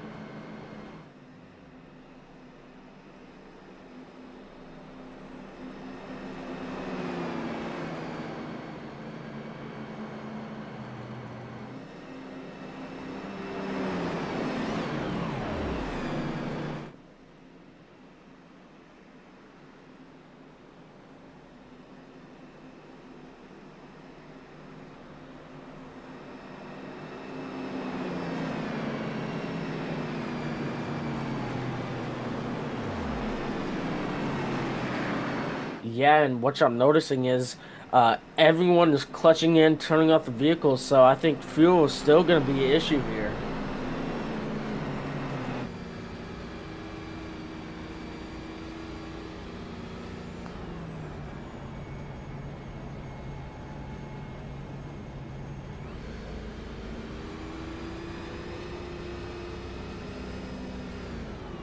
So, I'll look back over, Kyle, as we break the fourth wall.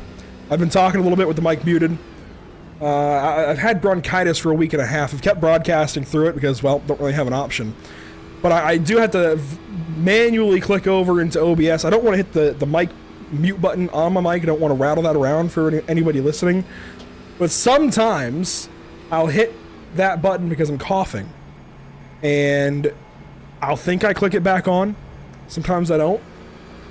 Apparently I've been talking to just you for a couple of laps, but the point is, Nate Stewart here clutching. I think it's a pretty cut and dry strategy to the end. I don't think these guys are going to have to do a whole lot of guessing games. It's pretty much just come in and pit one more time. That's what I was getting at for anybody who had missed that. But Chase Cabry pitted 9 laps, now 10 laps ago. Aaron Smith pitted 8 laps ago. Dylan Roberts pitted 6 laps ago. Corey Heim pitted 5 laps ago. Those are your top 4. Really, that narrows, I think, the difference for these guys. It's going to make that tire difference matter a whole lot less, because even if Chase Cabry gets passed up by a few cars, he can short pit under green here in a moment and head back out there. Yeah, as we got to run the green single, I think we have maybe one more stop left on our hands here. I'm not necessarily thinking tires, maybe 2 tires on the rights, but I think we do have to have one more stop here coming up. It could be some fuel only, but they've got enough tires in the pit lane. I think they take it all.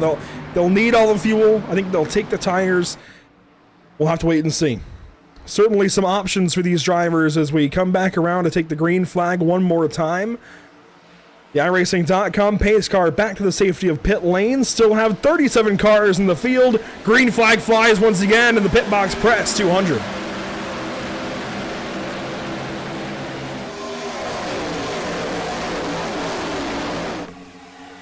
Corey Heim, great restart, clearing Aaron Smith for turn 1. That is a big move for the 11 car. One way up the racetrack, that's Manon Rahman once again, as Smith fights back for second. Yeah, they're side by side. Nick Olson trying to go for that 4th spot now. Looks like as Aaron Smith has dropped back to the 3rd spot. Corey Heim now up to 2nd, looking for that lead. That's right, Aaron Smith in a sponsored car this evening. CC's Business on the hood. Here comes Corey Heim, though. He wants the top spot from Chase Cabry in the 98. And the number 11 gonna soar around the number 98. New leader at Pocono. It's your NASCAR Craftsman Truck Series regular season champion, Corey Heim, taking over. Yeah, teammates right there. Chase Cabry and Corey Heim, as you can see. They're 1-2 right now. Corey Heim putting a decent gap on them right now as we have a battle in the back. Nick Olson on the outside with Nate Stewart on the bottom. Nate Stewart looking on Nick Olson. That was for 5th spot. And crashing in the back. A couple of cars wadded up. We're still crashing. Morgan Baird, the 99 rather. Caution. And there's Morgan Baird. Finally stopped right in front of our camera on the backstretch. And he is done. Let's take a look at what happened. Racing side by side with Sean Butler down the back straightaway. Pacioli on the outside. Baird was trying to leave him room. Sean Butler came up. And wow, it got messy from there. Big hits. Yeah, I think this is one of our big end of our crashes. You know, this is one of the biggest of tonight, and very unfortunate for these guys. Morgan Baird here on the outside of Sean Butler. Watch it again. Pacioli kind of coming up on the outside. Baird saw him in the mirror, was trying to leave him room. And Sean Butler never got that message, came back down, right hooked the 99, and it all got all kinds of chaotic. Big hits for those cars, especially the 99 driver's side into the wall. Butler in the 96 hit the wall pretty hard. And let's watch this unfold from Pacioli's perspective on board.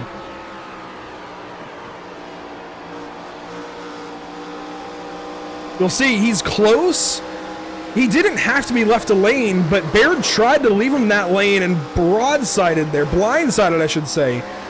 Pacioli gets involved in it pretty heavily. That was a pretty good slap to the outside wall. Oh yeah, definitely. It looks like to me that Butler thought that he was up towards the wall by then, but it looks like he got a little bit loose and he wasn't towards the wall, and that's why he came up right there. So just really a racing deal, just really bad for these drivers. Good look at it here from the blimp, I think. Butler thought he could maybe clear him, that, or he thought he'd be higher at the racetrack. Baird tried to leave the 86 car room. Oh, man. This opens up the pit lane one more time. Very few takers, though. In fact, our leader is going to stay on the racetrack. Corey Heim, one of them, as they head down. No, here we go. Pit lane finally opens up, and now they head in. Nate Stewart, though, will stay out. Wow, Corey Heim's going to come in. It looks like he's going to take 4 tires and fuel, maybe, as Chase Cabry doing the same. Aaron Smith comes in. Shane DiMantova will stay out. There's Aaron Smith. There's Sean Peleg in the 17 car. Josh Chin comes in. Quick stop for Olson. He's down and away. And everybody else now exiting very quickly. You see Olson go on. There's Trupiano. I think Corey Heim is the 3rd car to leave the pits. And sure enough, Corey Heim actually is not the 3rd car to leave the pit lane. He was a few cars further back. Who was that 3rd car then? There was somebody that left quickly. That was Cody Dempster, actually, that I had seen with the red rear end. He leaves behind Olson and Trupiano. Olson's going to merge up into 5th. So, Kyle, everything else changes. We had some 2-tire stops there. Corey Heim, the first of the 4-tire stops, in front of him on fuel only or 2 tires. I think a fuel only is most of it, actually. Blake Reynolds, Dylan Poteet, Joshua Chin, Tristan Hagenstein, Jonathan Palmieri, and then the aforementioned Cody Dempster, Nick Olson, and Andy Trupiano.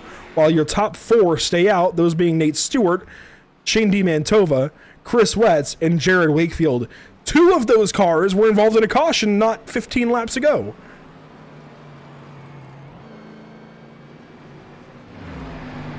plot thickens, that's for sure. And while these guys pace around under yellow with, well, now 20 laps to go, when we come around and take this next lap, we're going to go pit stop TV side by side for a brief moment, catch our breaths, and come back to you with the back end of the Pit Box Press 200.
The iRacing.com pace car will make its way back to the safety of pit lane. There will be 19 laps to go.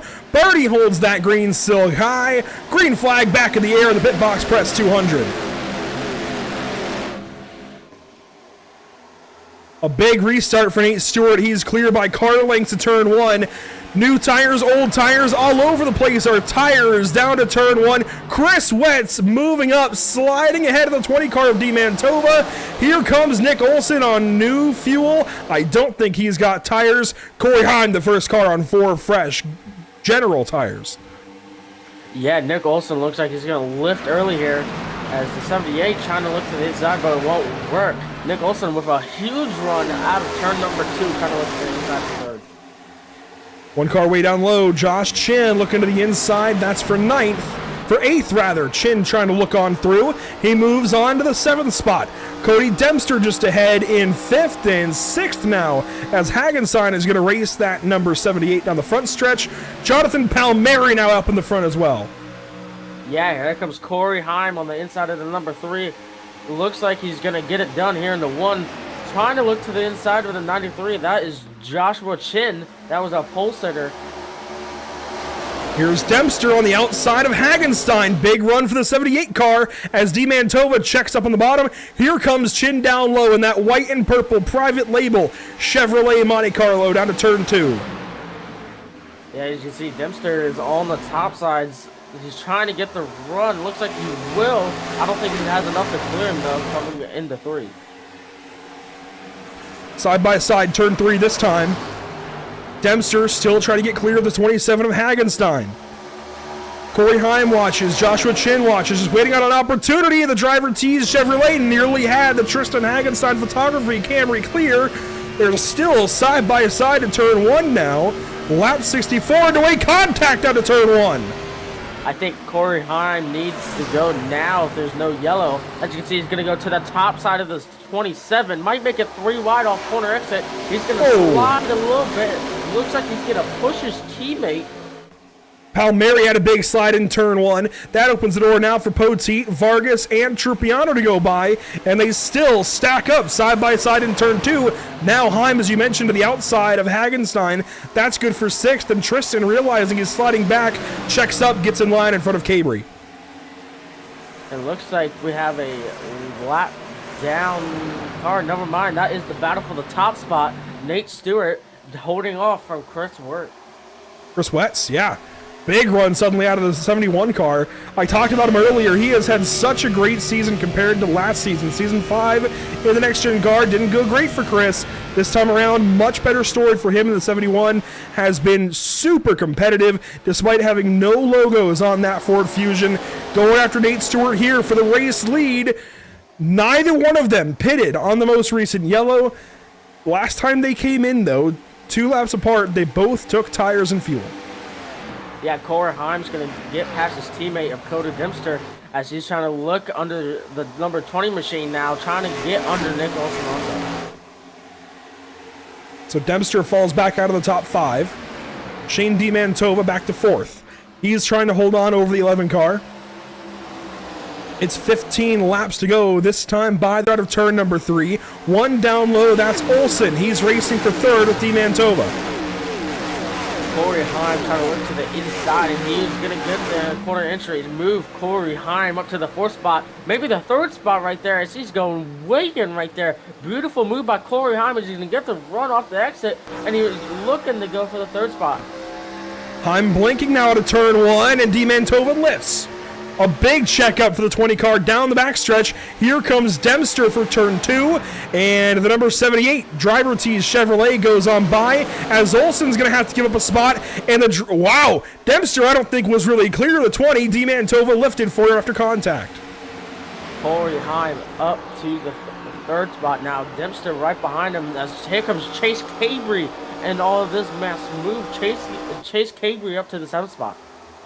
And for the race lead, 14 laps to go, a car length apart. Nate Stewart, Chris Wetz. How does this boil down? Wetz has 2 lap newer tires. I didn't think they'd be this big of a deal. I think Nate's saving.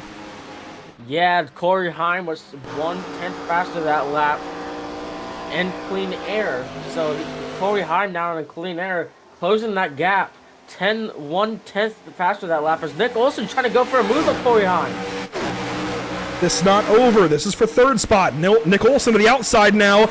Slides just behind the rear end of the 11 car in turn 2. Cabry working the wheel. You can see the hands moving around through the windshield that time through turn number 2 on corner exit. Cabry really working at it. Let's go in the cockpit, in the helmet here of Cabry, racing for 4th.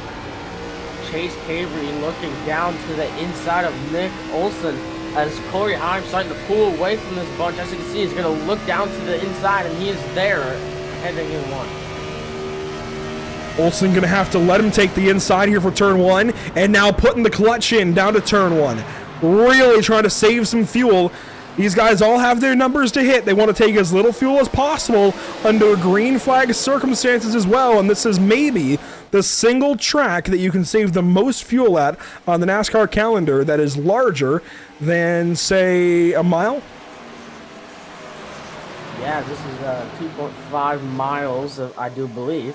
It is, Chase 2.5, yep. Yep, Chase Cabry trying to close up Corey Heim right here. I don't know if he's going to try and help Corey Heim to get up there as they are catching the top 2.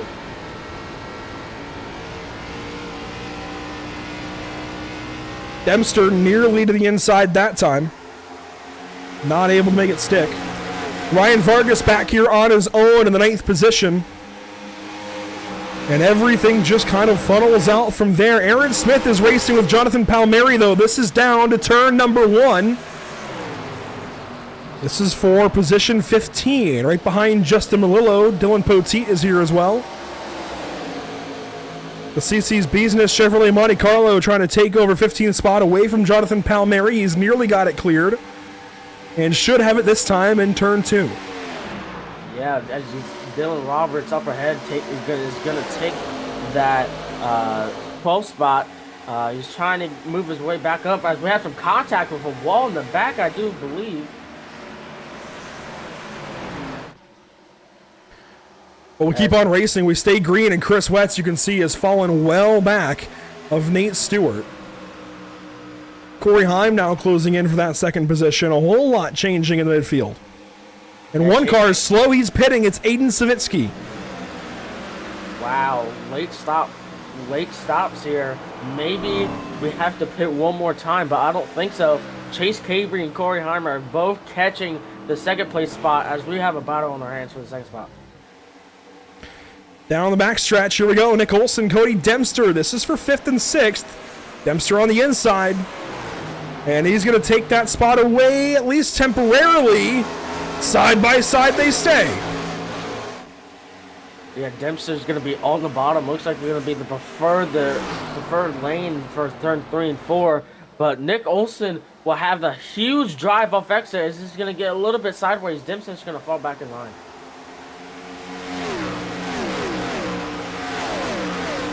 Ten laps to go in the pit box press 200 at Pocono Raceway. Nick Olson hangs on to the 5th position. Chris Wett still trying to get back after Nate Stewart, but he is fully fallen back now at the 4 car.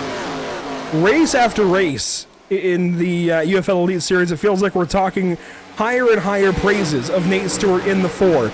This evening, leading with 10 laps to go at Pocono Raceway, could this be the night that Stewart finally goes to victory lane for the first time?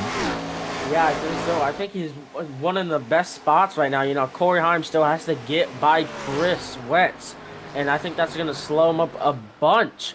As you can see, Wetz is going to move up out of the lane. Corey Heim's going to go high as Wetz is going to go down pit lane. We may still have a pit stop for everybody in the field. I think these guys trying to wait it out, see if we get another caution, but not everybody has that luxury. Wetz comes in, Hagenstein comes in, and others. Yeah, Corey Heim has not putting the clutch under or anything. He's going straight pedal to the metal here. Let's go on board with Corey Heim, see what he's doing behind the wheel down to turn number 2. Turn 1, the big braking zone here, but you can still clutch in for Corey Heim. He's saving. Could he hit his number? Could that be why Chris Wetz fell back? Did he maybe not save while Nate Stewart's been saving? Maybe Stewart's good, maybe Wetz was not.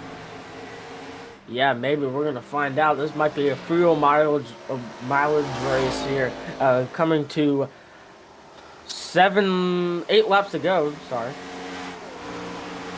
That's right, 8 laps to go this time by Nick Olson, now falling back to Josh Chin. That has become the new fight for 5th. Chin on the inside, he led several laps earlier on, just about the entire first run. 15 laps led for that 93 car until he pitted under green. He's now just ahead of D Mantova, trying to work his way back through. This is another driver that we've been talking higher and higher praises week after week. Of that number 93 is now side by side Ryan Vargas, Blake Reynolds. This could be a fun fight. Yeah, Blake Reynolds is going to be on the bottom. Looks like Ryan Vargas is just going to let him by right there. Fall back in line. Dylan Roberts right behind him. Let's see if he can make a run on Ryan Vargas. And he will. He's down to the inside of Ryan Vargas. Here comes Josh Chin on the inside of Dempster and Olson.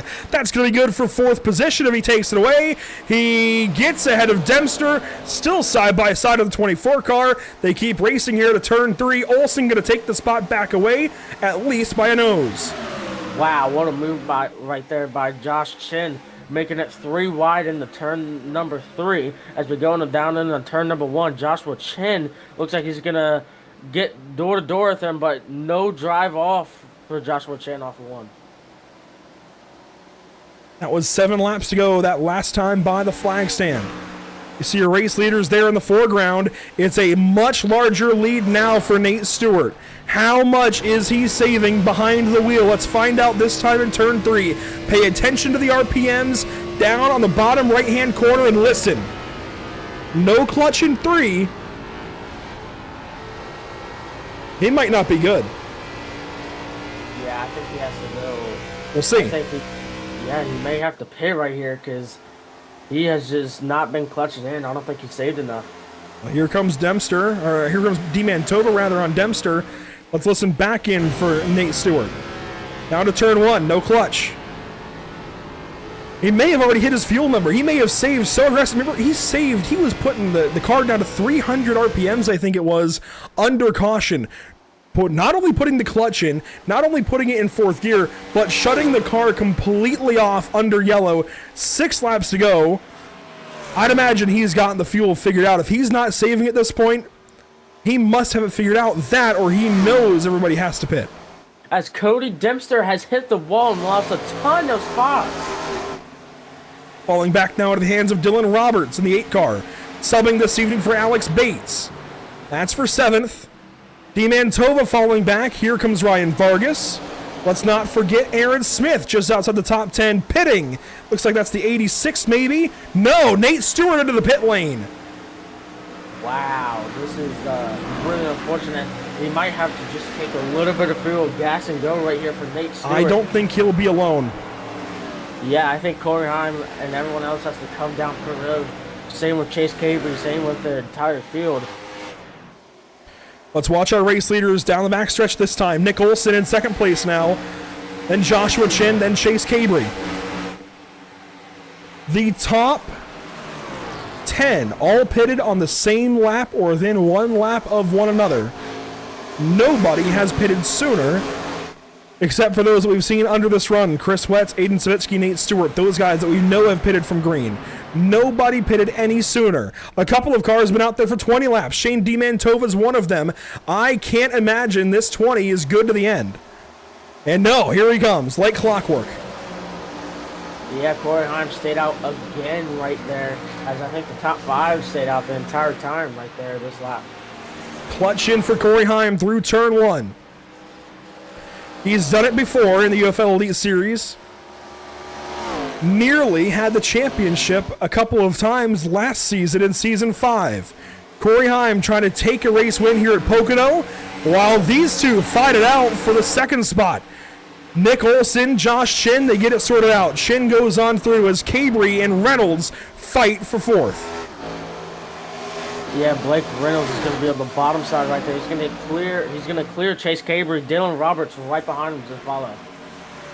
Aaron Smith in this fight, trying to get those points back that he lost last week at Watkins Glen. Great run for Aaron so far today. 3 laps to go, this time by the flag stand. There goes the race leader. It's a 1.3 second gap out front. How much has Chin saved? Can he run down the 11? Time's going to tell. He gets clear of Olsen finally by a couple of car lengths. And we can really focus up now from the perspective of car 93. What's the gap currently? 1.1 seconds.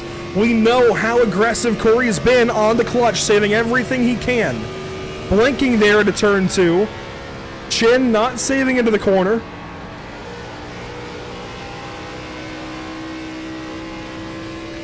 Chin was one of those drivers in the last caution, Kyle, that had pitted for fuel only, while Corey took 4 tires and fuel. How differently does this work out for these two drivers out front of the field? I think 4 tires of fuel was definitely better right there. But as you can see, Joshua Chen only took fuel and he's not saving at all. I don't know if he can make it or not, but he's going to give it his best shot just to catch Corey on. 1.1 seconds through turn 1. Corey Heim blinking a bunch now. 2 laps to go that last time by the flag stand. Chin closing in ever so slightly.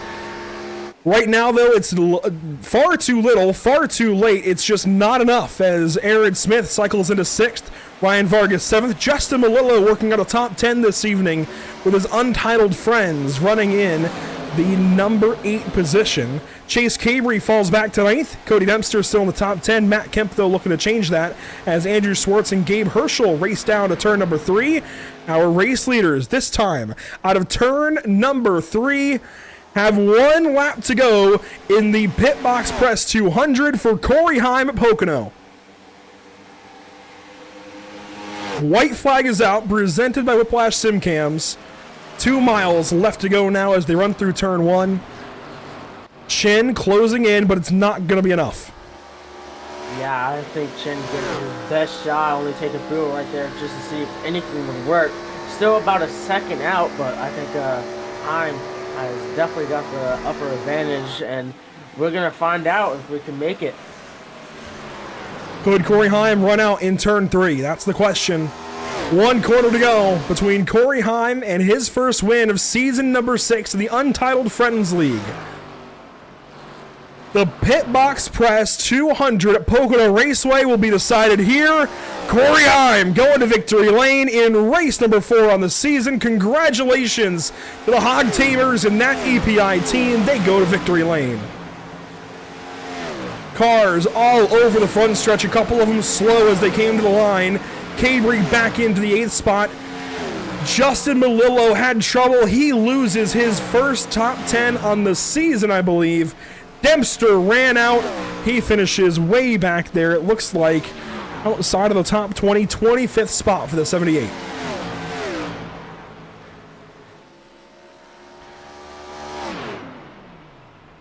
And to the victor go the spoils. Corey Heim to victory lane this evening for the first time this season. We saw it 3 or 4 times last time around in season 5. It took a little while for him to go to victory lane. Finally did it at Martinsville.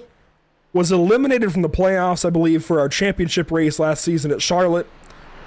I think he might have won that one as well. This guy has been so good in the UFL Elite Series. But this evening, right back on top.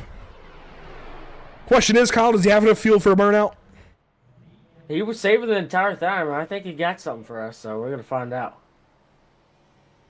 I suppose we'll find out here on the front stretch at Pocono Raceway. Gonna burn it down just a little bit. Has just enough fuel to at least burn a little bit of smoke here on the front stretch at Pocono. Getting some celebration in. And I think that's all she wrote. That was all the fuel. No, it's sputtering. That's all she wrote for the 11 car to celebrate with. Everybody else came across the line. Justin Melillo, by the way, finishes 13th spot. Let's take a quick look back at what happened there for car 53 before we take a look at our race results. So here's Corey Heim. Melillo, this is out of turn 1, was still in the 8th spot. What happens to the 53 car? Cabry there on the inside. Kemp had gone by Trupiano. I think that was for 10th. Does Melillo run out of gas potentially?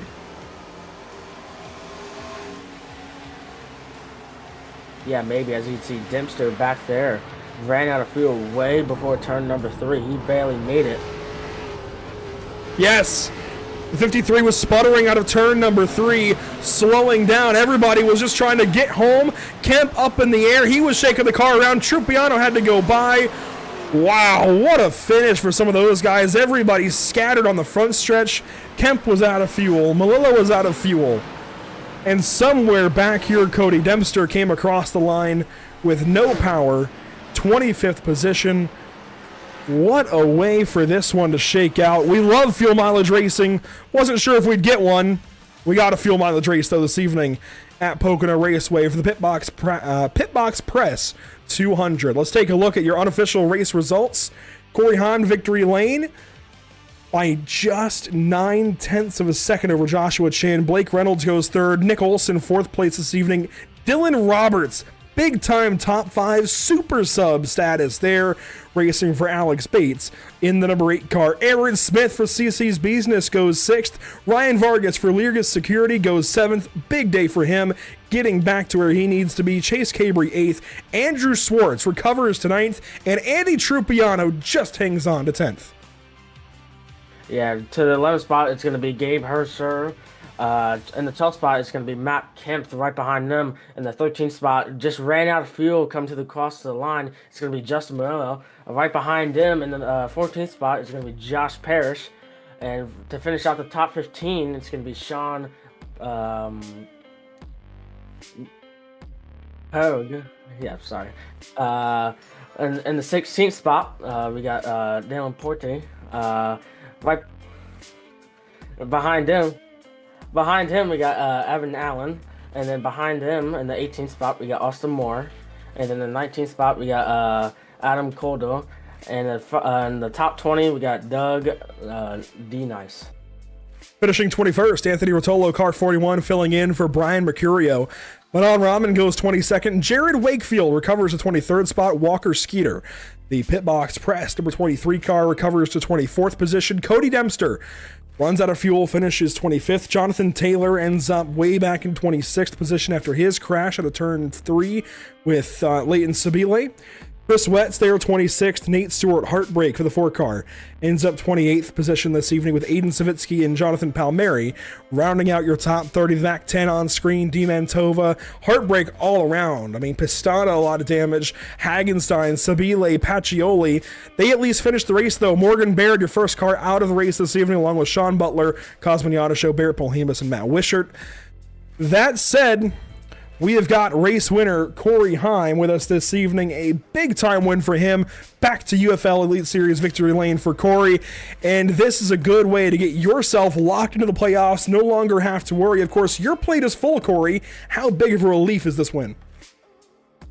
Yeah, it was, I feel like more of a relief just because we've kind of gone back and forth with our team about the fuel mileage stuff, and we've kind of given some away between this league and some other leagues as well. So to finally get one on fuel mileage feels good. I feel like we were definitely top 5 car tonight with our Camry, but certainly not, the winning car just based on my speed. So knew we had to do something a little bit different, and really just played the strategy right all race other than the stage break.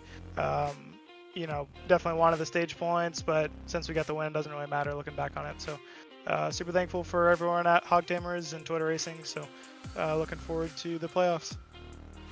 And now you get to sit back and relax. You get an extra week to prep, though, for Chicagoland Speedway.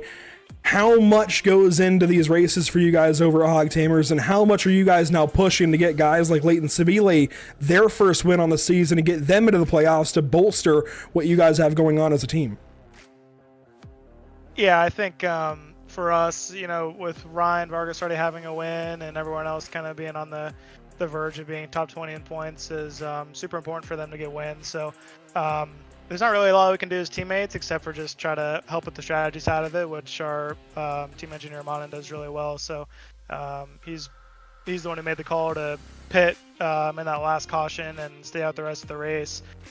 So props to him for that, and hopefully we can move forward and have the speed to win races as well as also have the strategy. I think we've definitely come close to that, and just have to make a little bit of improvements all around. And a lot of sim racing teams have their strategy guy. I put that in air quotes, but in this case, Manon Rahman does it in real life for Sean Hingorani in the Arca Menard series. How big of an asset is that, especially when you've worked around with several different guys in your career? But of course, he's still doing it. Manon Rahman actively is kind of your guy's crew chief, and he does it every weekend. Yeah, it's super nice. I mean, it just saves me the headache from doing all the math while I'm going. He's very intelligent, and he's able to kind of do it off the top of his head. And I'll just kind of shout out how much fuel I got, and he can kind of give me an idea of what I'm looking at for strategy. So, like I said, it kind of saves me the headache, and I'm definitely glad he's part of the team, and he definitely deserved every bit as much of that win as I did. So, I'm super thankful for him for sure. Corey Heim to victory lane and a big-time strategy race at Pocono Raceway. Wouldn't have it any other way at Pocono this evening. Corey, congratulations. Hopefully we're talking to you a lot more this season. All right, appreciate it. Big win for car number 11 over there at the Hog Tamers, and he does it over Joshua Chin in the second spot this evening. This is a bit unexpected for me, but Josh, a whole lot of laps led early. Not where you wanted to finish at all, but I think you'll still take second place, all things considered, especially amongst all that strategy. Yeah, didn't really think I had the race playing in my favor after how the stage caution went and where I was at, and happy to have fuel mileage at the end and get me some positions back. I think without one or two cars battling, I think we could have caught up to Corey at the end there, but some people wanted to race for basically nothing when they end up running out of gas anyways, so I don't really understand that. But overall, really good race. Sucks to get second again, but good pace and keep building momentum, try and at least point in and maybe get a win before the season's over.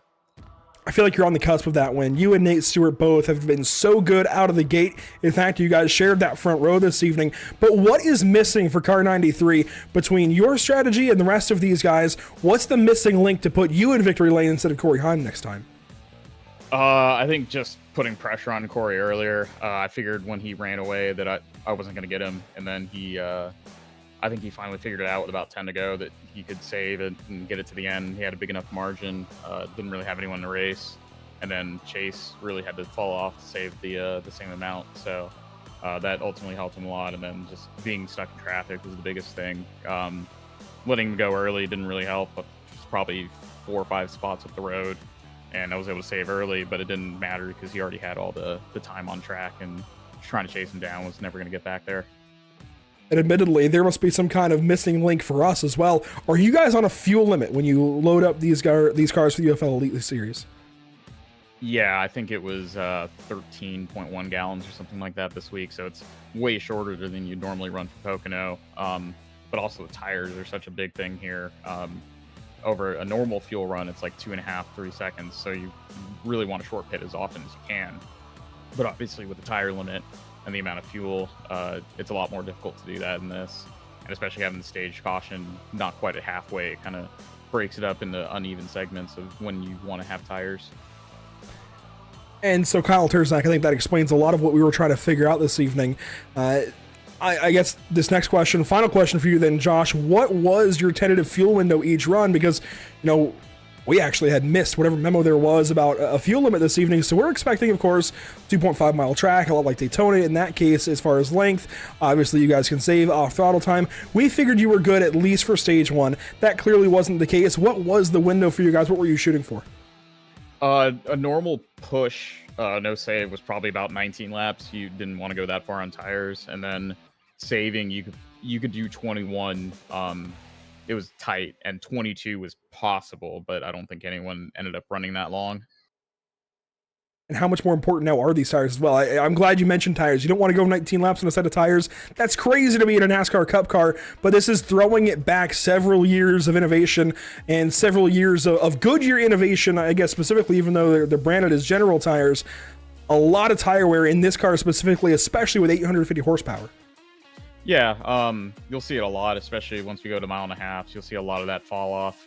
The short tracks, it doesn't quite have so much, but the 1.5 mile type tracks will probably fall off about 2 seconds over a full fuel run, even with the reduced fuel the series runs.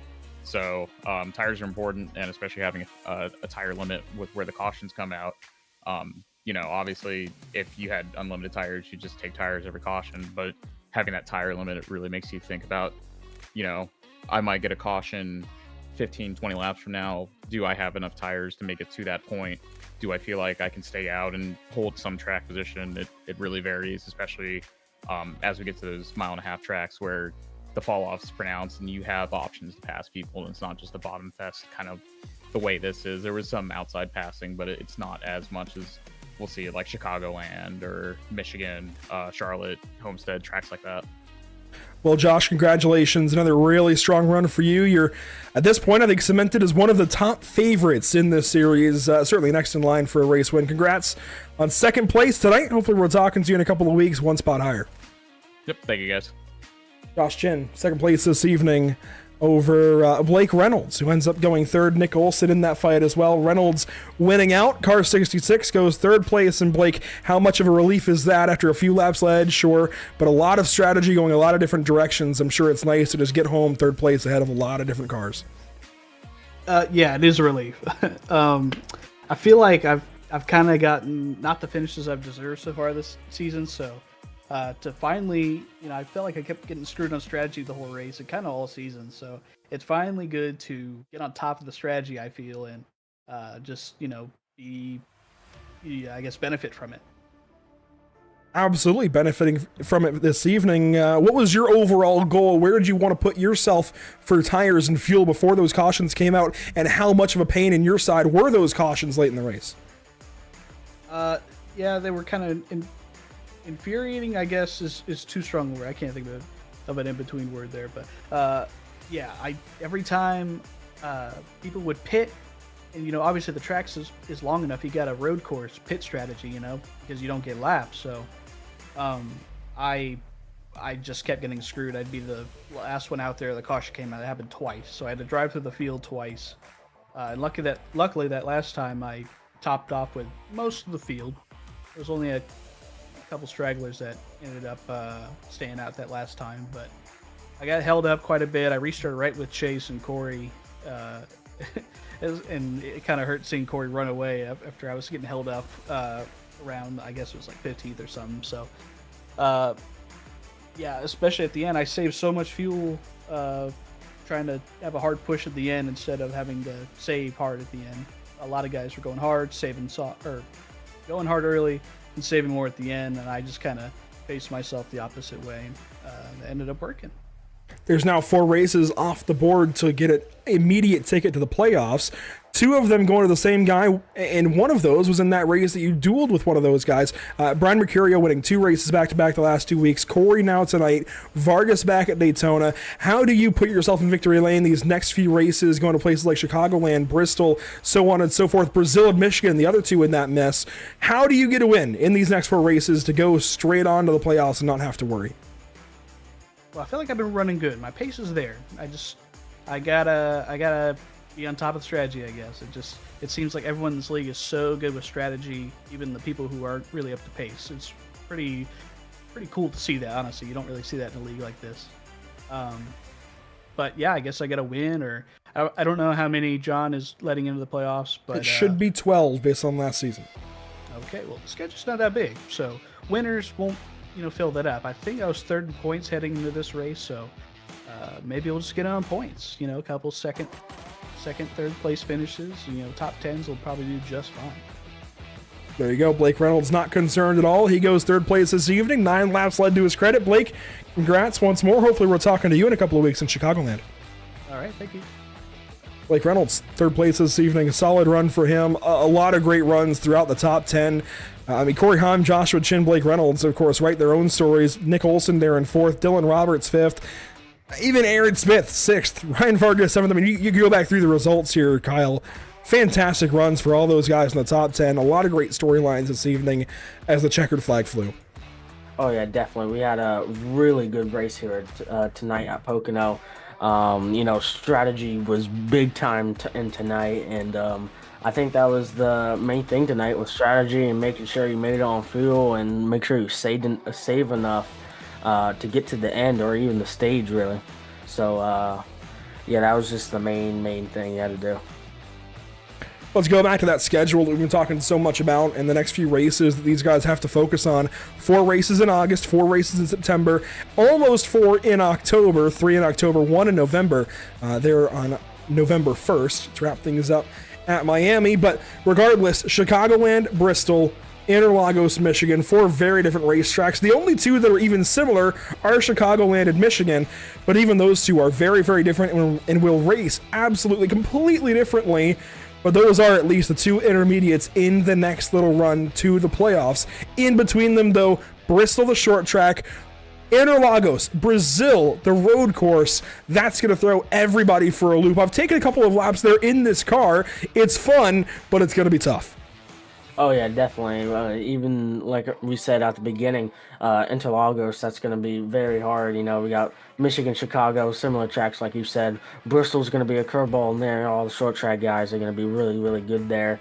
And then we go in the playoffs. We got Richmond, which is my home track, which is a great facility and just really hard to run with that curved front stretch. And overall, just a really, really driver-based schedule we got here. It's been a fun season so far. It will continue to be that way. 8 races to go in the full schedule. Let's take a look at what's coming up. The next 3 races, the next 3 broadcasts here at Pit Stop TV. Sunday, Monday, Tuesday. We got a lot of races coming at you on a whole bunch of ovals. Daytona International Speedway next up for us with the Shake and Bake Racing Butt Kicker Cup Series, of course. The focus for everybody in NASCAR this weekend is Daytona, at least in the NASCAR Xfinity Series, the NASCAR Cup Series. I guess not everybody in NASCAR, but playoff cutoff line for the Cup Series. It'll be the same story in the Shake and Bake Racing Butt Kicker Cup Series.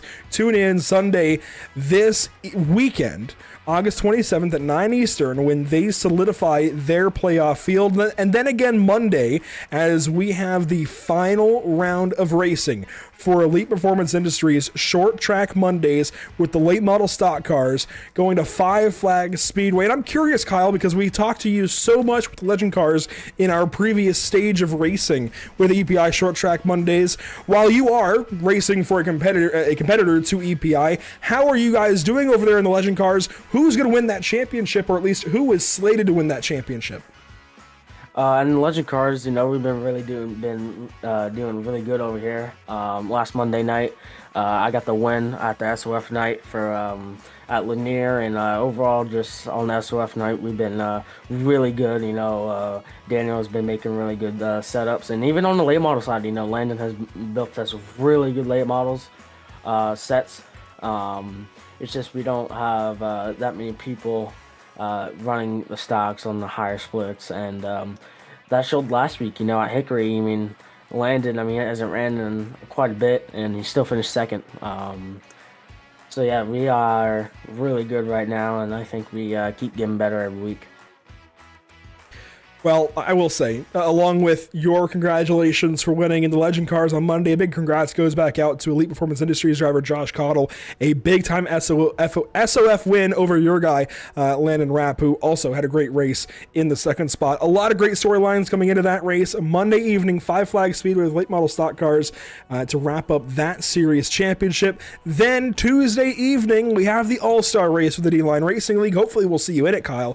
That should be a lot of fun going to Nashville Fairgrounds Speedway with late model stock cars and the D-Line Racing League, brought to you by Elevated Performance. Before August 30th, we're off. No race next week for the UFL Elite Series. 2 weeks before we go back racing at Chicagoland Speedway for the UFL Elite Series. A big shout out to all of our partners here with Pit Stop TV, making things happen, making things possible.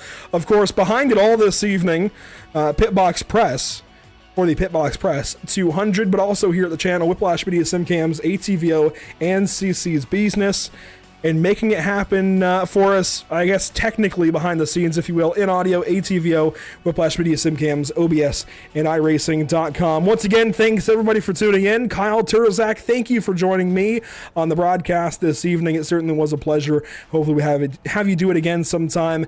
It's been a fun race, but that is it for us here for the Pitbox Press 200 at Pocono Raceway. Again, next up, Chicagoland Speedway in 2 weeks' time. Otherwise, we'll see you Sunday night for the Shake and Bake Racing Butt Kicker Cup Series at Daytona. Be there.